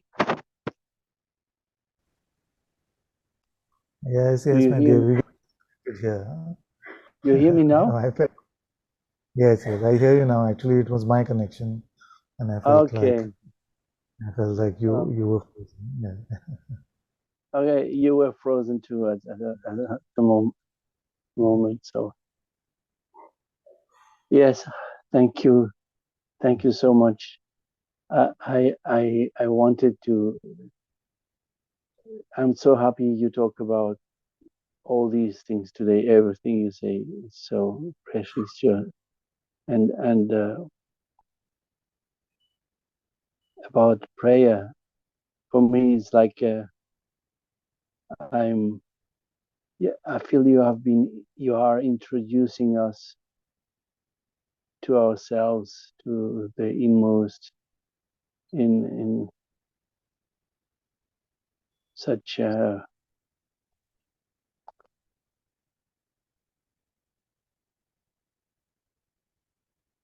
gentle and sweet way. And it's not easy for me to speak about that because it's not. I've been so much grasping and and yeah, kind of enjoying some understanding, and prayer is I always had a feeling there is something prayer is something very central, uh, but to come to it is something different. Yeah. So and it's such a and so all what you've been doing this last year is just so precious. So I I felt taken by the heart and led into myself. And so the Atma Darshan Samadhi is a so precious gift, and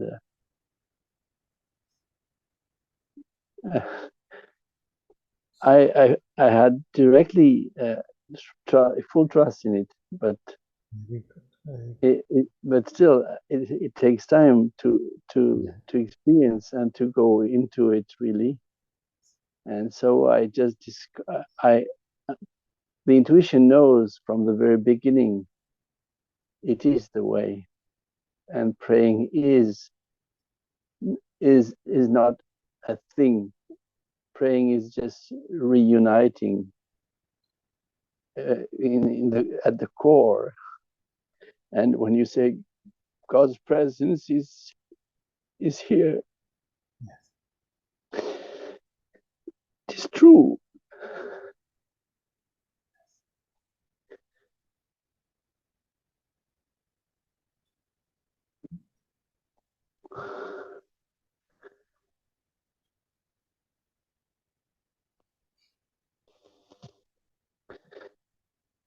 And it is the joy we cannot describe, we cannot talk about.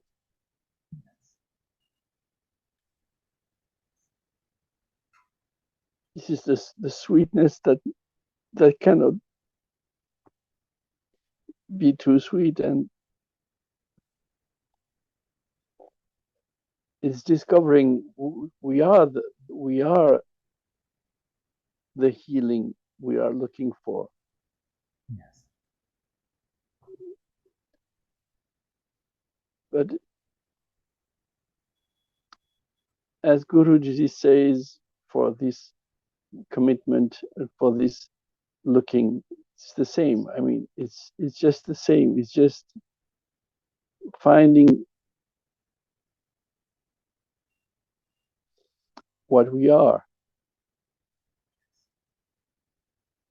and we follow you and him and all the beautiful masters because we recognize in each one this mystery we are. But we have to dive in. And thank you Thank you. Thank you for diving with us. Thank you so much. Thank you so much.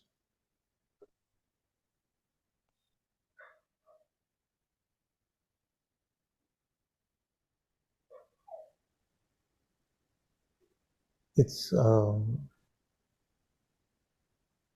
I feel so important for this one here also to be with all of you, because with you, you're absolutely right that we dive into the heart, to his presence so deeply together. And the Sangha space, the Satsang space has led to so much insight, so much deepening, so much recognition of the blind spots, the silliness, the foolishness from here as well, that I'm also deeply grateful to all of you for giving me this opportunity to be in his light together.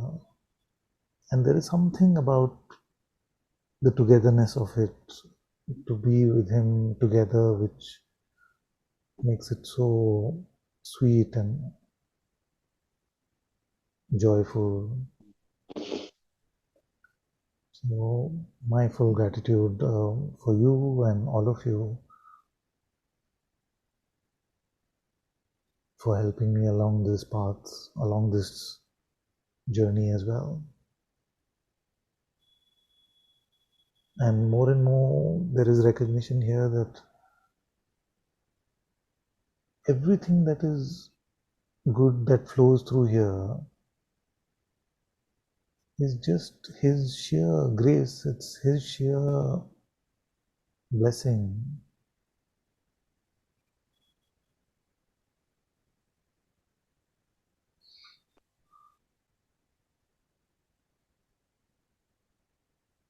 So all of us, so we can collectively be grateful to him,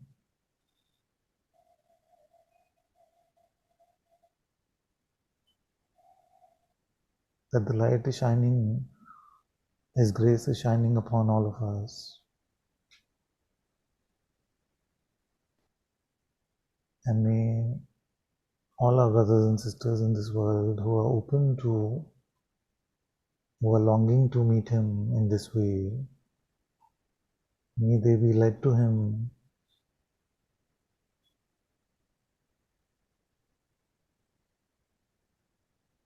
in the way that only his grace can fathom, which would be best for them.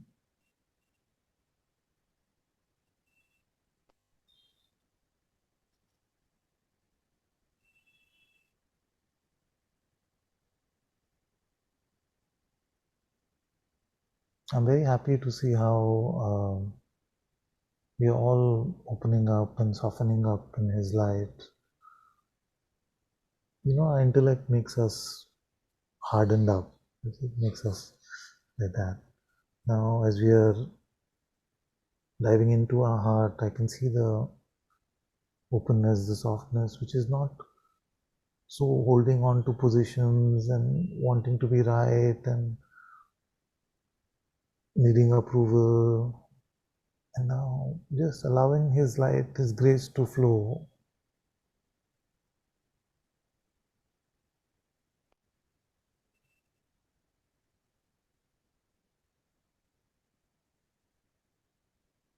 Very happy to see all of you week on week, how His grace is blessing you and opening you up.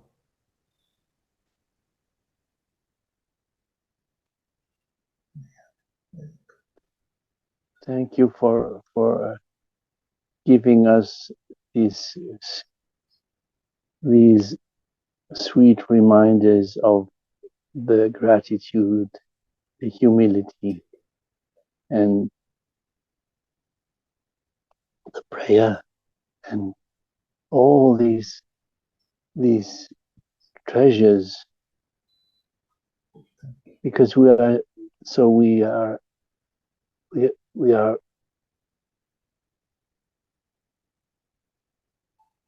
can really see suffering has no match against these things. It is really drying up all the pretense and the avidity. We are actually, and we have been living with for a long time. Thank you. Thank you so much. Thank you, my dear.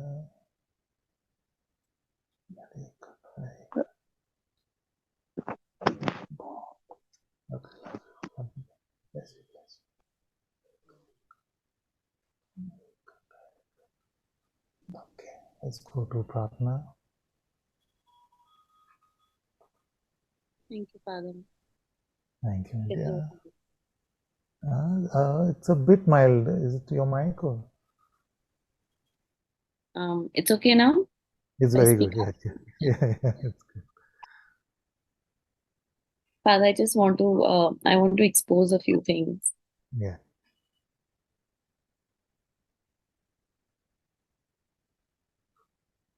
I'm seeing new aspects of where I'm not following God's will in this life. And in this one specific relationship, I'm seeing very clearly that it's a difficult relationship, and there's been a deep desire for peace and comfort.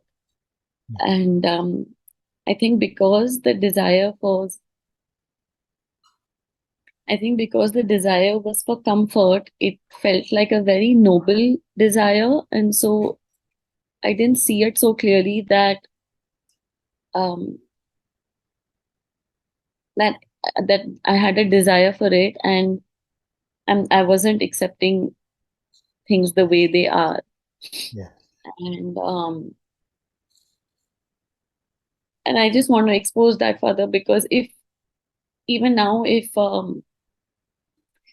God was to say that this is the way the relationship is going to be for the rest of my life, it's quite scary. Yeah. So you won't accept it?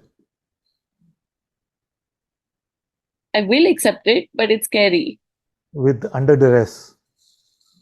Yes. With protestations, like, I accept it, it's your will, but let me tell you a few things. No, Father, not like that, but I know what you mean. It can seem scary, but there are certain things where we feel like it's better if it was on my mind's terms, or what we call on my terms.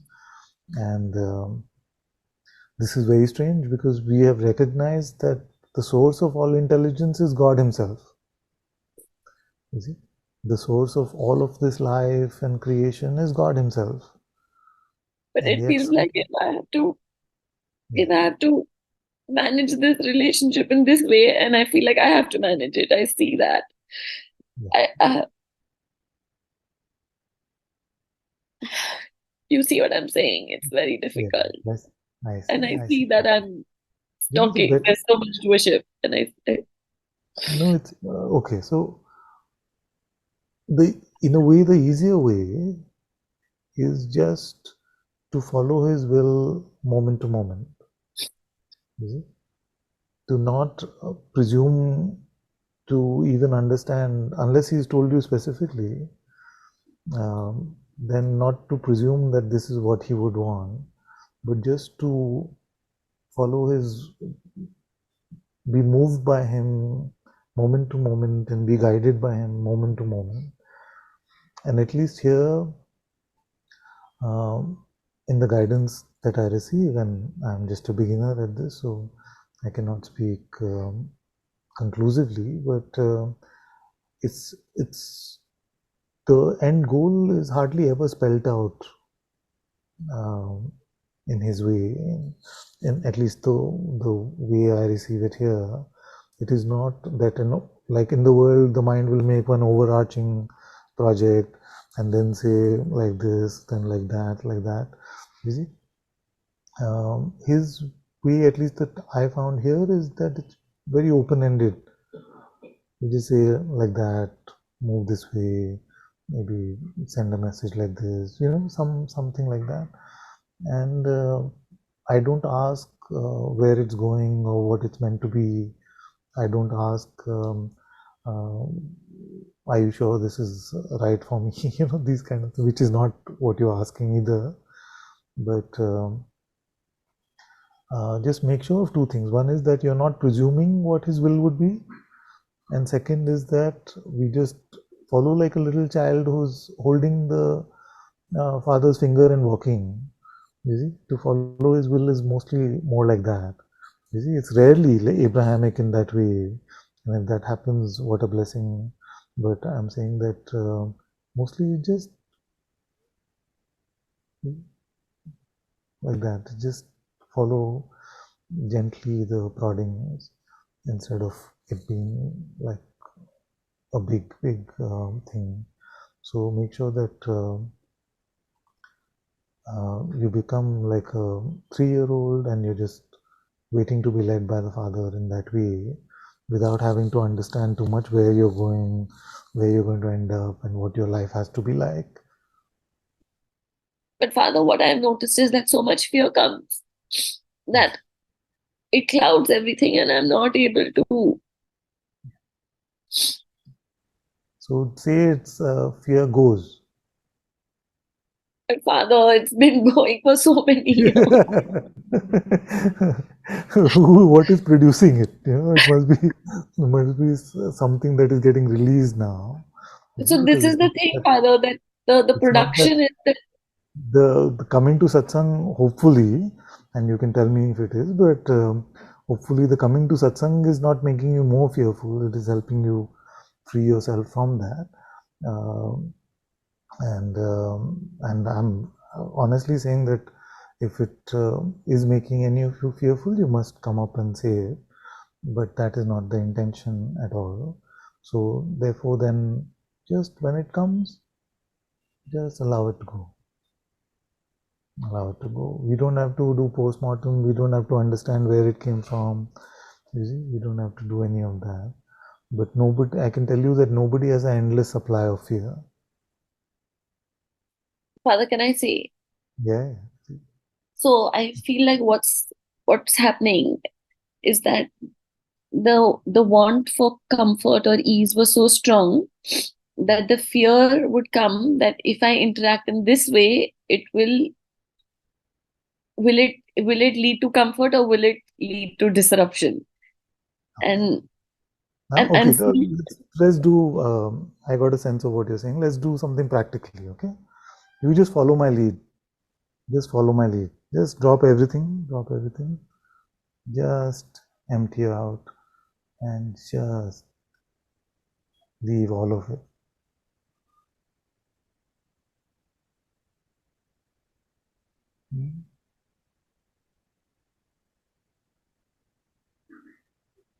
If there's fear coming, then you can report that. If it is fine, then it's fine.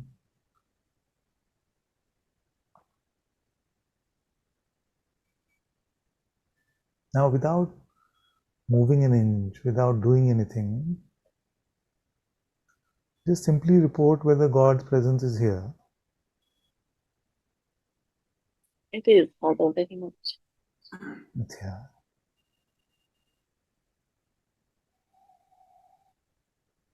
Leave all action, movement, speaking, everything to Him.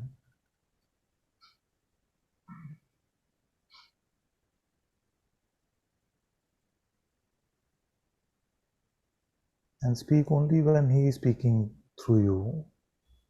Move only when He is moving, His presence is moving you. And take as much time as you want.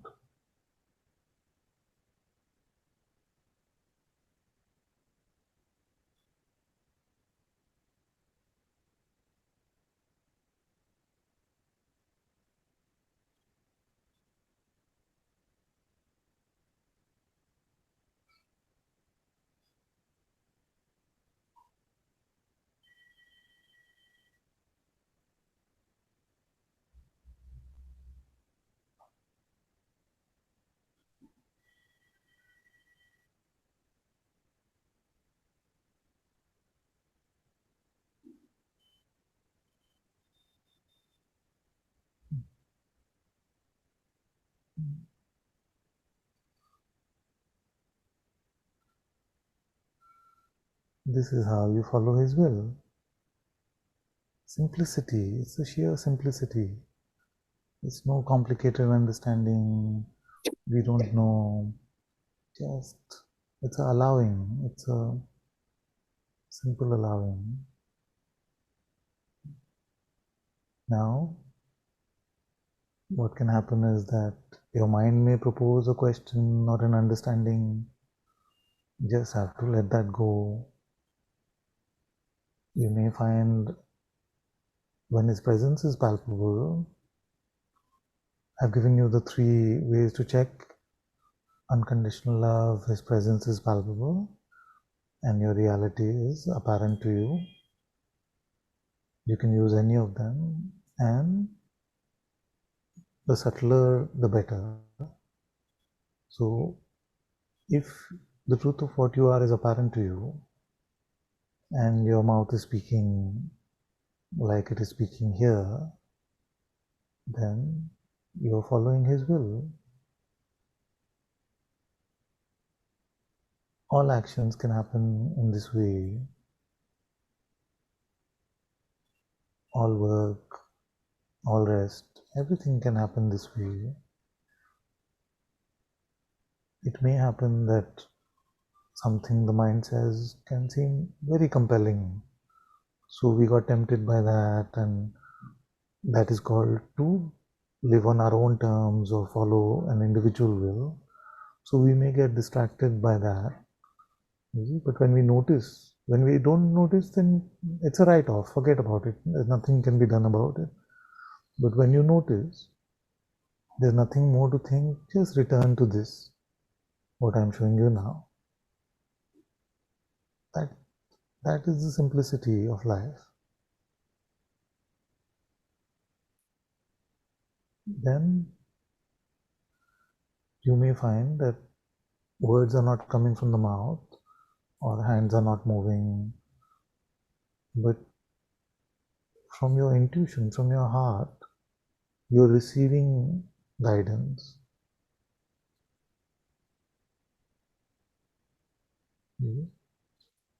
Then that we can follow fully as well, without questioning. If there are questions, of course we can ask. We can ask the presence. But just follow that guidance, and if you're fearful, if you don't want to, all of these also we can bring to the presence itself.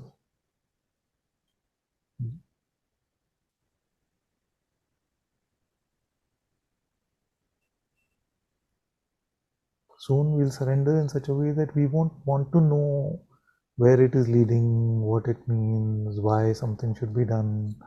All of these things will not seem relevant. So we learn to just follow moment to moment. And this is what it means to just live in God's light.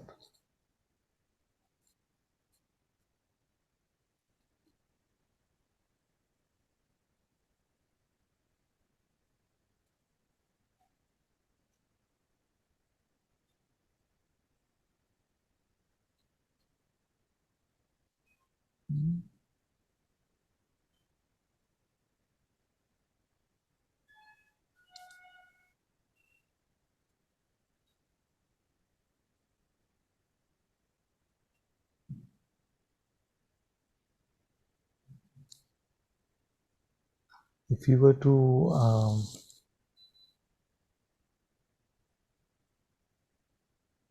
just be rational, then there's no need for faith. Because the intellect is rational anyway, or pretends to be rational anyway. So if we have reason for something, we'll do anything. Once we have good enough reason, we do anything. But faith is beyond reason. Faith is to follow even without needing a reason.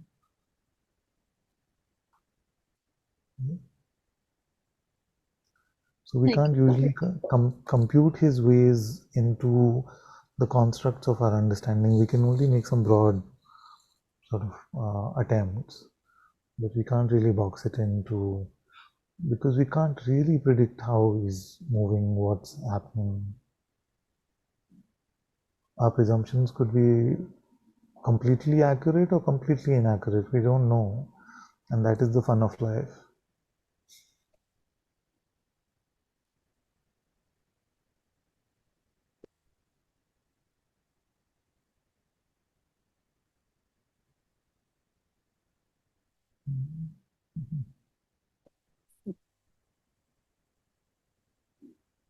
Also remember that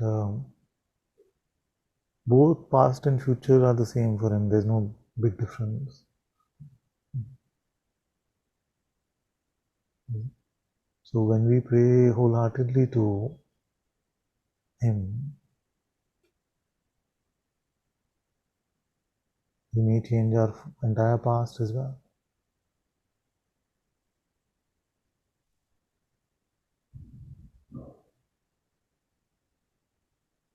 Don't limit him in any way.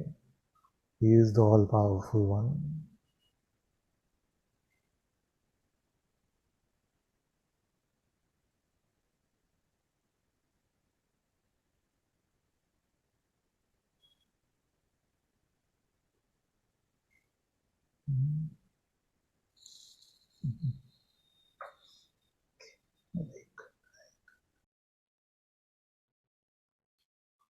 Let's go to Shrikant. Namaskar, Father. Yeah. It's been some time since I spoke to you, and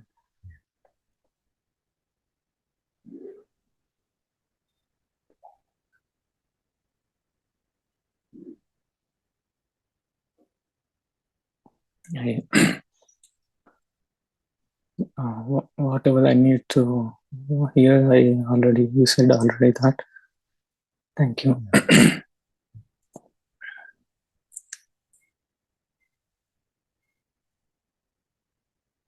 This statement that either way it is God's will.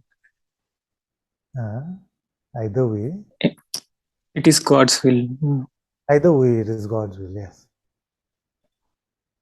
Yeah, that is what I was thinking a lot these days. Yes, but we can't really think about it. In the sense, this question always arises. Some of the statements have to be met only intuitively. I am presuming you're saying that when I spoke about the fact that everything is God's will, and yet it is important for us to follow God's will. Is that what you mean? And, yes, Father. I mean, this question arises that did I just become lazy and thinking it is God's will? Or, and then, and then you already answered that.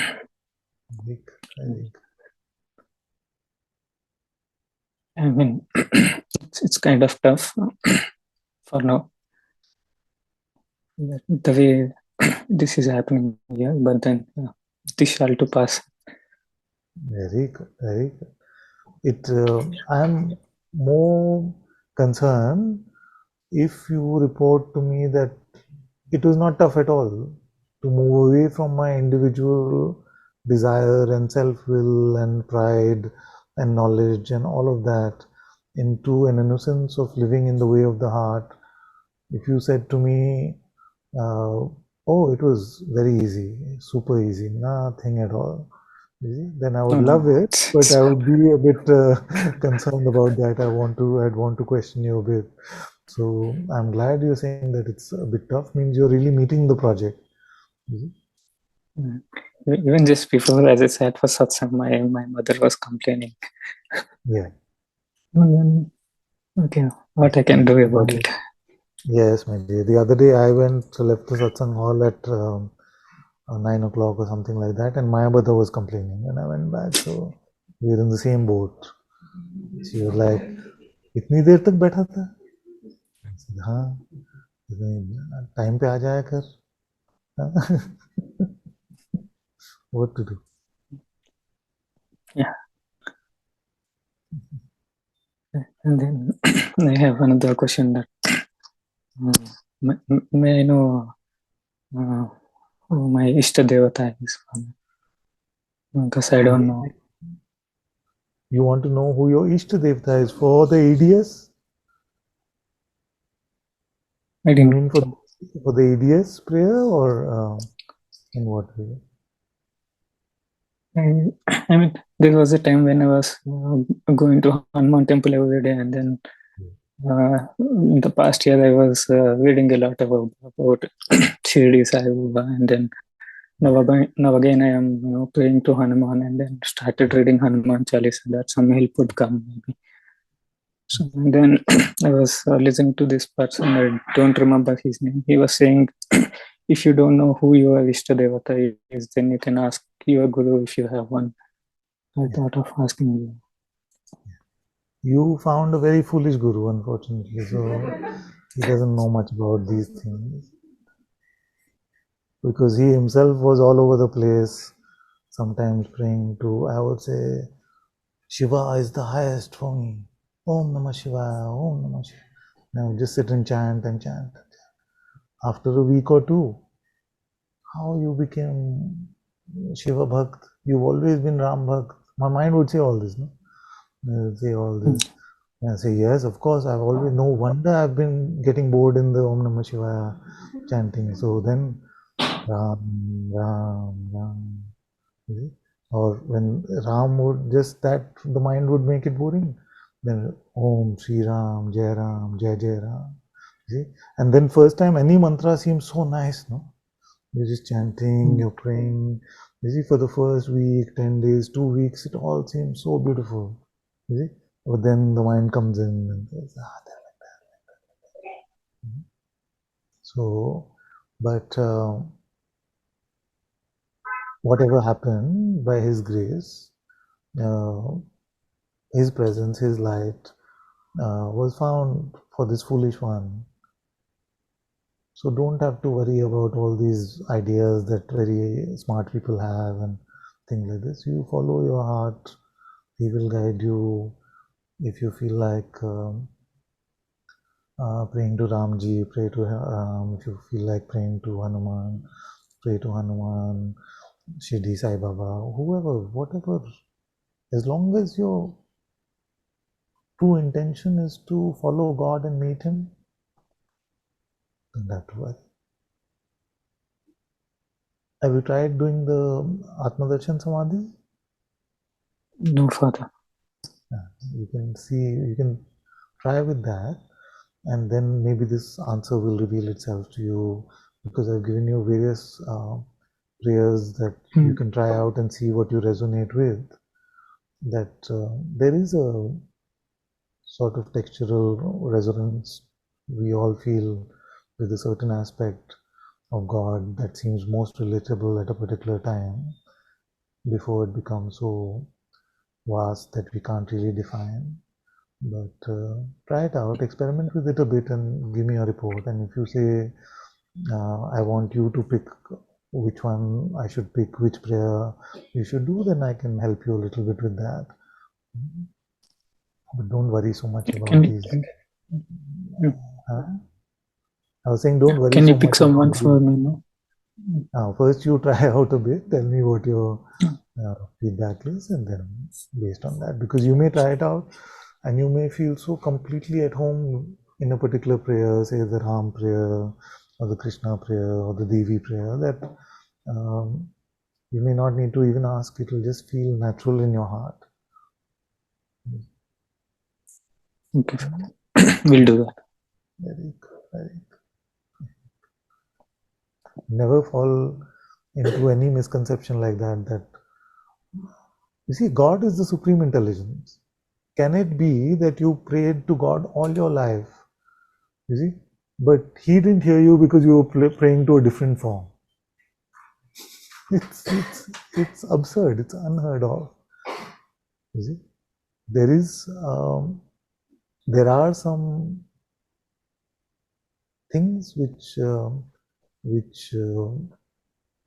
are powerful in that way. Some mantras, some of that, which are activated in that way, but that's different from what you said. So try to do the ADS a few times, and then we can talk more about it.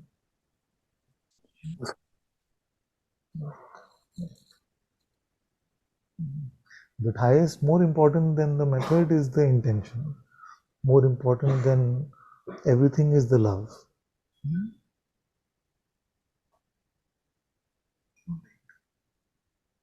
Thank you. Just love God deeply in your heart. Love Him, for His sake. All your path will become more and more clear.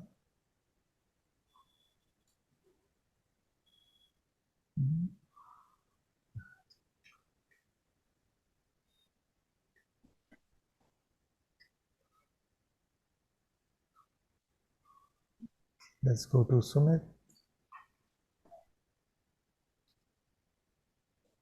Namaste, Father. Namaste, my dear. Yeah. Thank you so much.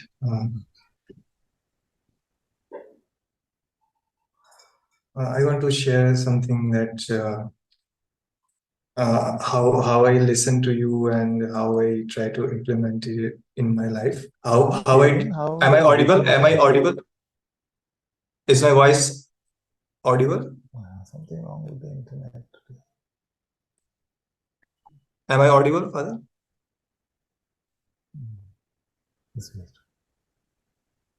Just wait for 2 minutes. There's something wrong with the internet connection. So maybe what we could do is, if you all can hear me, maybe we can turn off the other videos for a bit, so I can hear Sumit.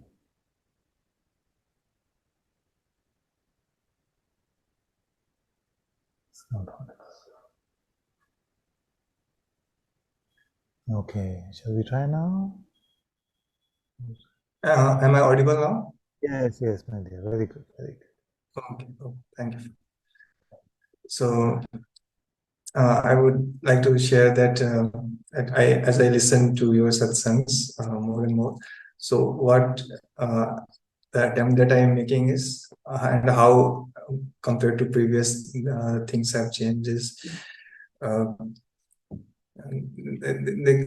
the previous, you talk about the central protagonist, who is the central protagonist of the story, likewise. So I see that the more and more the delusion is about fixing that one, is about fixing the story, is about fixing the story for that protagonist. And whereas you point out that the game is being played moment to moment, the real, where we can change the story is the moment, actually. but it's like cricketer trying to hit the ball, but he misses that every time because he is not in that same plane, so it will not make the contact that way. So yeah, so when and you say that the moment we become empty, the moment we let go of our self-will, concern, and self-importance, that instant the presence becomes apparent, or yeah, the guidance becomes clear. So it happens for me, but not to that extent, but little by little, some few moments here and there. Some days I am blessed like that by His presence. This is very good. This is very good. And this is, our life on this front will always be a work in progress. Because to let go of our individual will, our self-concern, our self-importance, you see, these are very sticky things in this Maya world. So, but if you're making a wholehearted attempt, you see, the other day I was saying that sometimes our life will feel like just, what was I saying? Decide, was it decide and feel? What was I saying? Yeah? Commit, yes, commit and feel. So we commit that we will just follow His will, just be in His service, live in His light, and then some mind temptation will come and things like that, and we will go on our own merry way, and then we commit again and that. So we must not beat ourselves up expecting some sort of finality and things like this. Even the greatest sages don't have finality when it comes to this aspect of it. The insight is absolute. You cannot see yourself, you cannot recognize yourself as awareness halfway. You see? You cannot recognize yourself as awareness little bit. Little bit I see it. No, either we see it fully or we don't see it. It's fully binary. No, that recognition, the insight part is fully binary. But the love and servitude part, the bhakti part, is a ever deepening. And I feel like more and more I'm seeing that I'm such a beginner on the bhakti path. So I don't feel like I will ever come to the end of this or to the finality of this, because it's deepening and sweetening at the same time.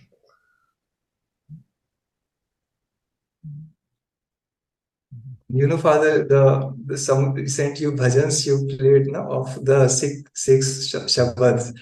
Yeah. So those were very touching, and I also started exploring some more of their bhajans, and those are very very sweet. Yes. I'm loving the kirtans from the Gurdwara. They're so beautiful, so devotional, and so full of insight and pointers. Very, very touching. Especially the Sheikh Farid ones really touched my heart somewhere. I don't know if you heard that one, but such beauty in that writing and the way it is sung. Very beautiful. I'm glad you're enjoying them as well. Yes. Thank you, Father. Thank you so much. Very good. Happy to hear from you. Very good.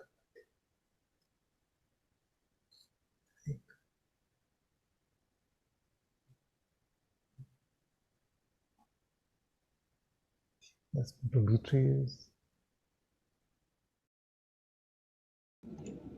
Namaste, Father. Namaste, Can you my hear? dear. Yes. I feel that I'm coming to see you. You feel? I don't know if I have a question or something. Nice. But I would like to really vanish or something. I mean, You I want to see. fully vanish or something? Yeah. What is option 2? Fully Something vanish or like at least slightly vanish? fully vanish, or I see this me, this like Sumit say, this first character, the protagonist, and I see that also many times when I want something, I suffer. Also, I want to protect myself from suffering scenarios or to be attacked or something like that. I feel like you're just saying hello. Yeah. None of this is sounding very serious to me. And it's completely other. Just like, hello, I want to vanish. By the way, I want to vanish, but hello. And sometimes this bothers me, sometimes. So is it just hello? Because hello is fine as well. Hello is also fine. Yeah. I'm going to try to be more free. You want to try to be more free? Yes, I'm here with you, so I do some questions, no? You have to ask some questions. Yes, Father. You don't have to. That's what I'm saying. You don't have to ask a question. Yes, because I want to be free from this ego, no? And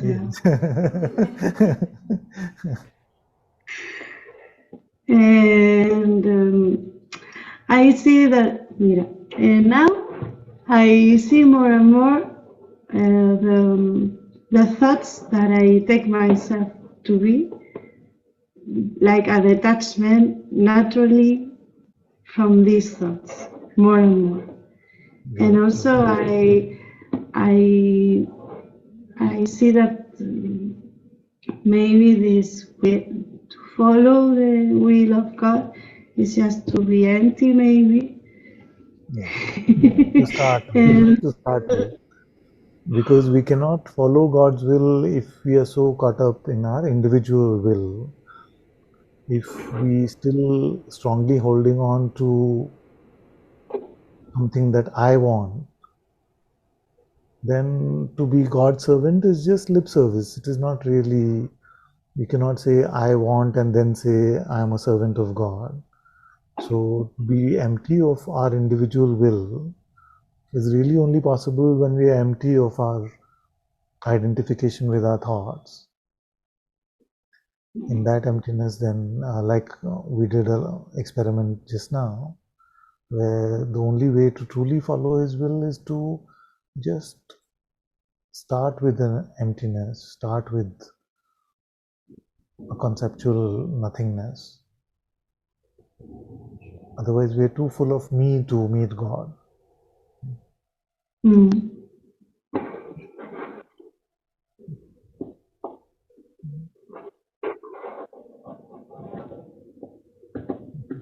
But you seem happy, so I'm happy. It's fine.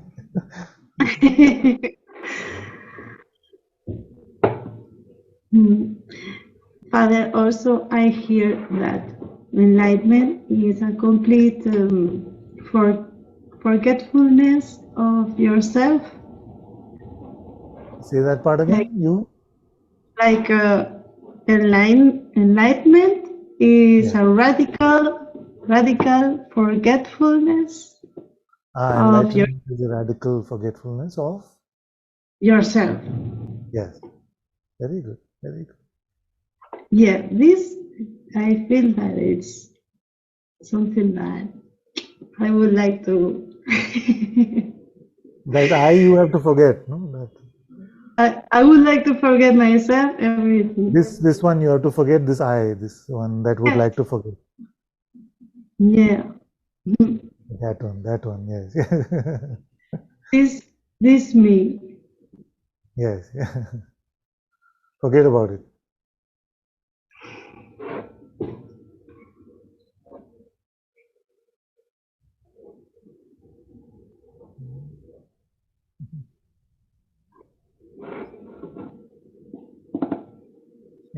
Very good. Very good.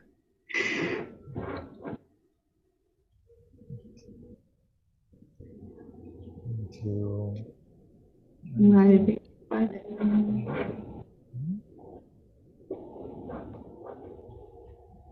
Good, good. Thank you. Thank you, Father. Gracias. Let's go to Shraddha, last one for today. Shraddha, this one, right? Namaste. Shraddha in the room also, yes. Namaste, my dear. Just saying hi. Hello. Good, good.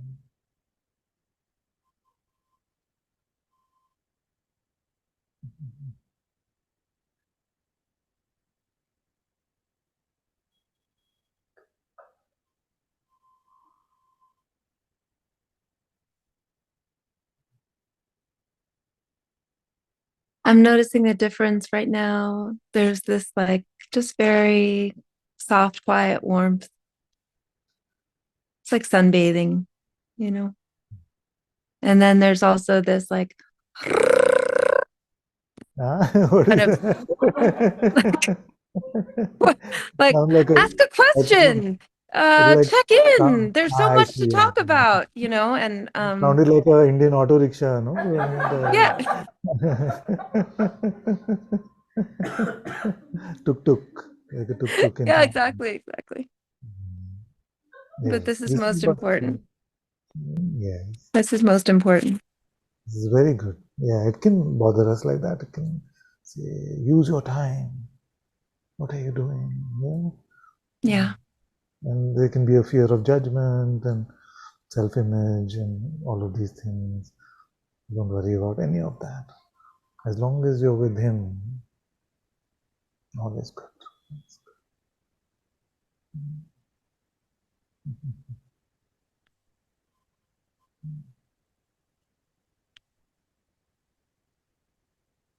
Thank you.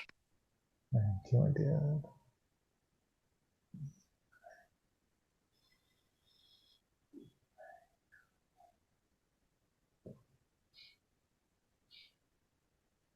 These satsangs,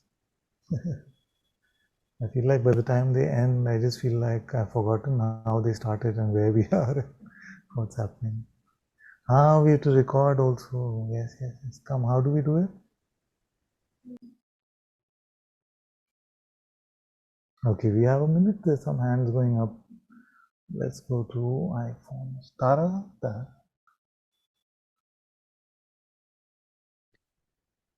Namaste, my Hello, dear. Father. Hello. Namaste, Father. There was so much of hesitation. Don't worry. Take your time. आपसे बात करने की.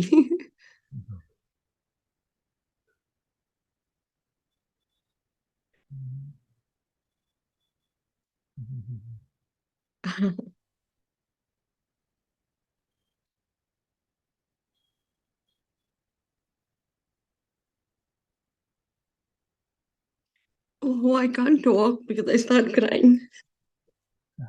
Don't worry. I'm sorry. No, I'm used to Thank it. Don't you. worry. I know. I have to get. Meera I have a keeps telling me bad habit this. of making people cry. Here we there, tears of joy. I'm glad to hear that.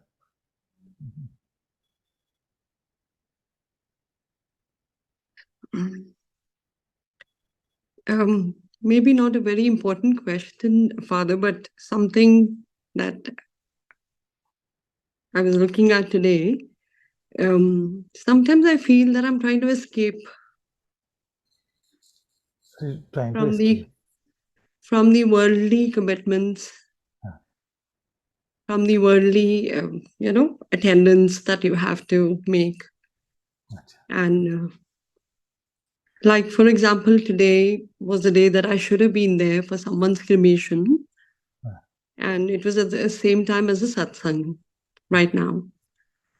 So, like everything else, I just did not look for an answer, but I stayed with my presence, and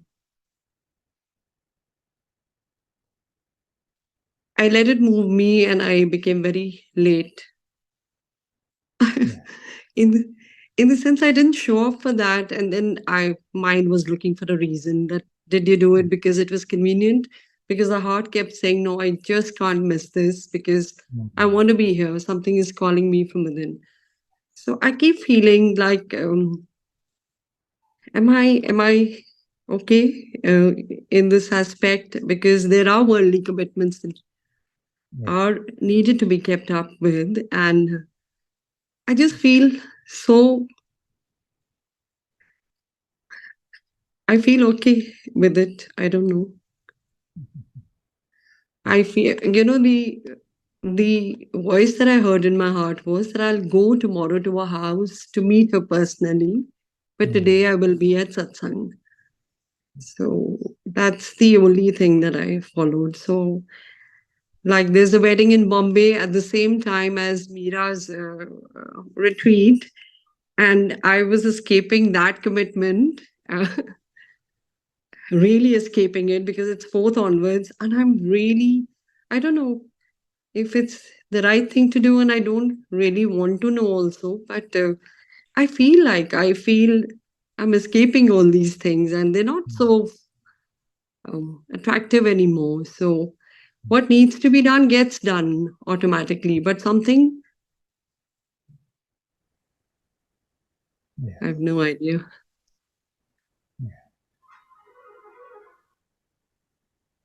Okay, so you know what happened many years back, and I was much younger and not as scary as I am now. So what happened is there was this psychotherapist, now oldish lady, some of you may remember Lucia, not the Australian one, the American one. So she was Lucia she would say. So Italian origin lady. So I told her that you must follow God's will and follow your heart, come what may. And she was a bit of a comic, this one. So she came next satsang and, Ananta, I'm very upset with you today. And she was acting, she was a bit of an actor. I'm very upset with you today. I said, really? What happened? So she said, in 26 years of being a psychotherapist, I've never once been late for an appointment or missed an appointment with a client. But I followed what you said. And for the first time in 26 years, I missed my appointment. So it may happen that way. Of course, she was, I think, messing around. But the movement of our life in God's will cannot be judged in some intellectual parameters of right and wrong or good and bad. You see? So, in fact, we have no ways to judge these things. As humanity, we've been trying to get a handle on the philosophy of ethics for thousands of years, and we've still not been able to define what justice is. Is it utilitarian or categorical? We still don't know answers to these very basic questions. So, but those who learn to live in God's presence know that the only way to determine good or bad or right or wrong is it if it is coming from God or if it is leading to God, then it is good. And if it is not coming from God, which means your intuition, your Sadguru presence, the Holy Spirit, then it is an error. It is to live on our own terms, thinking that we can know what is right. You see? So if you remember that there is no way to gauge based on these immediate outcomes what was good or bad in that way, because the outcomes may be seen, if at all, many decades or centuries later. We don't know what anything is for, really. You see? I may say a lot of things in all these satsang recordings, and maybe nobody hears me in all these years that this man was alive. But maybe 100 years later, somebody picks up a recording and hears something and finds God. We don't really know what anything is for and whether it is good or bad in that way. So, but that needs a lot of faith. It needs a lot of trust. So that is the first thing. The second thing is that we must ensure that when we say it is the heart which is guiding me, we must ensure that it is not the mind which is playing God. You see, because it is very good at doing that also.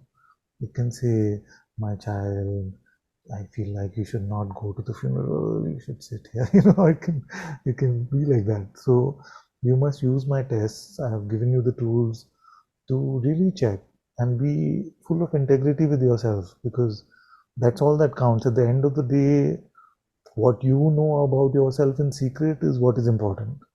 You see, it is not important what the world thinks of you, whether we think you're following God's will or not. None of that is important. It is only what it is. True integrity is what's in your heart. So what you must do is make sure that as you're receiving this guidance, make sure that it is surrounded by an unconditional love, not just an idea of love, oh, I'm feeling so much love, but just tasting that love. And subtler the presence of God may be palpable or tangible for you. And subtler still, your reality is the self, may be apparent intuitively to you. If this, the third one, is apparent, at the same time as the guidance is being received, then you can trust that guidance to be intuitive, because we cannot be intuitive and mental at the same time. We are too limited in the human condition. So, with full integrity to ourselves, and not just finding reasons to make things happen according to what we want. I don't want to go for the wedding, so I'll just find a way to feel like it's from my heart. You see, so it's happened so much to my sangha also, that it's just, oh, my heart is telling me, but what did you want to do? I wanted that only. So first we have to, with integrity, be empty of our want. You see, be truly empty of our want. Then come to the palpable presence of God, and even higher, to come to the purely intuitive, non-phenomenal recognition of the self. Then we can confirm that I'm hearing God's will. So, like, as your grandfather, can I ask you whether this presence is palpable for you?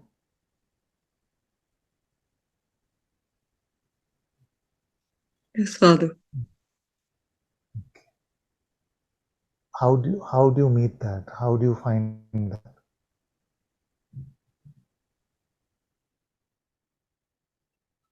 There is no me when I find this. I just meet it empty. And then what happens? So you're empty. Just whatever's coming to say from there, you can say.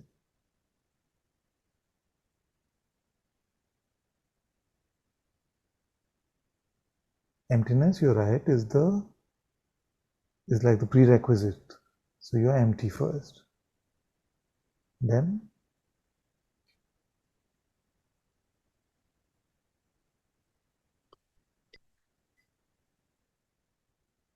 how do you distinguish between, how do you know whether something is coming from your mind, from the intellect, or from your heart, from God's presence?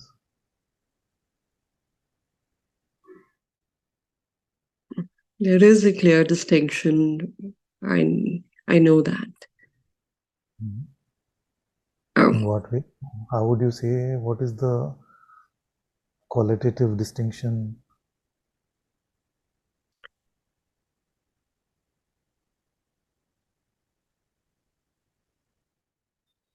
There's so much of a sense of here-ness and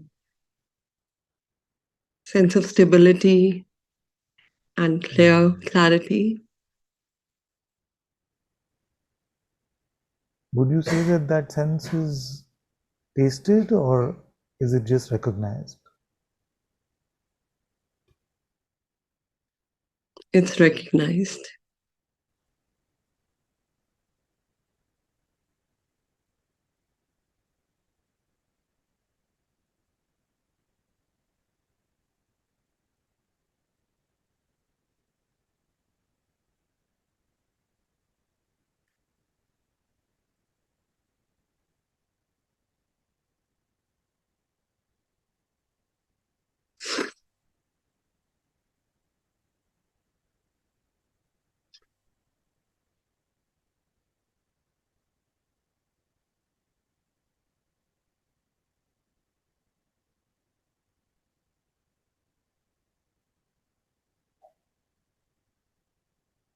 Sorry, something is wrong with our internet today. Yes. Are you able to hear me now? Yes. Okay, very good. I would just say, this sense, is it tasted or is it just recognized? And is there a distinction between these questions?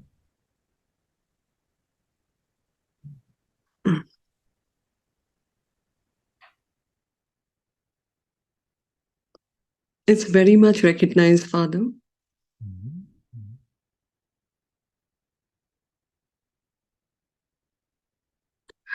Tasting is a very fleeting experience.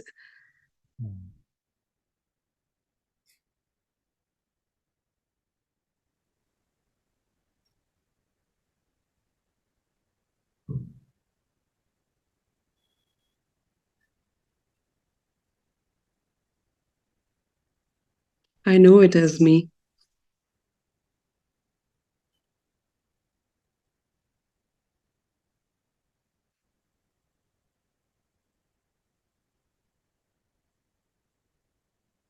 Mm-hmm.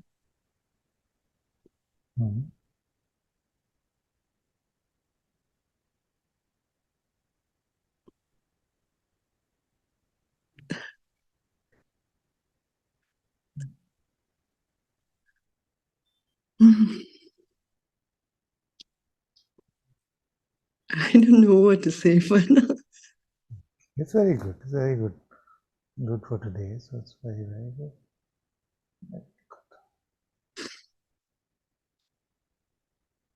Yes, I felt the mind kept making proposals of you look for your convenience, you want to see your comfort in every aspect. It was playing up, and it spontaneously I just asked you. I wanted to say, yes, I know that is rubbish. It didn't bother me. There was no sense of guilt, and I wanted to be clear within me that nothing is playing up. Make everything about him. Make everything about him. Truly, Father.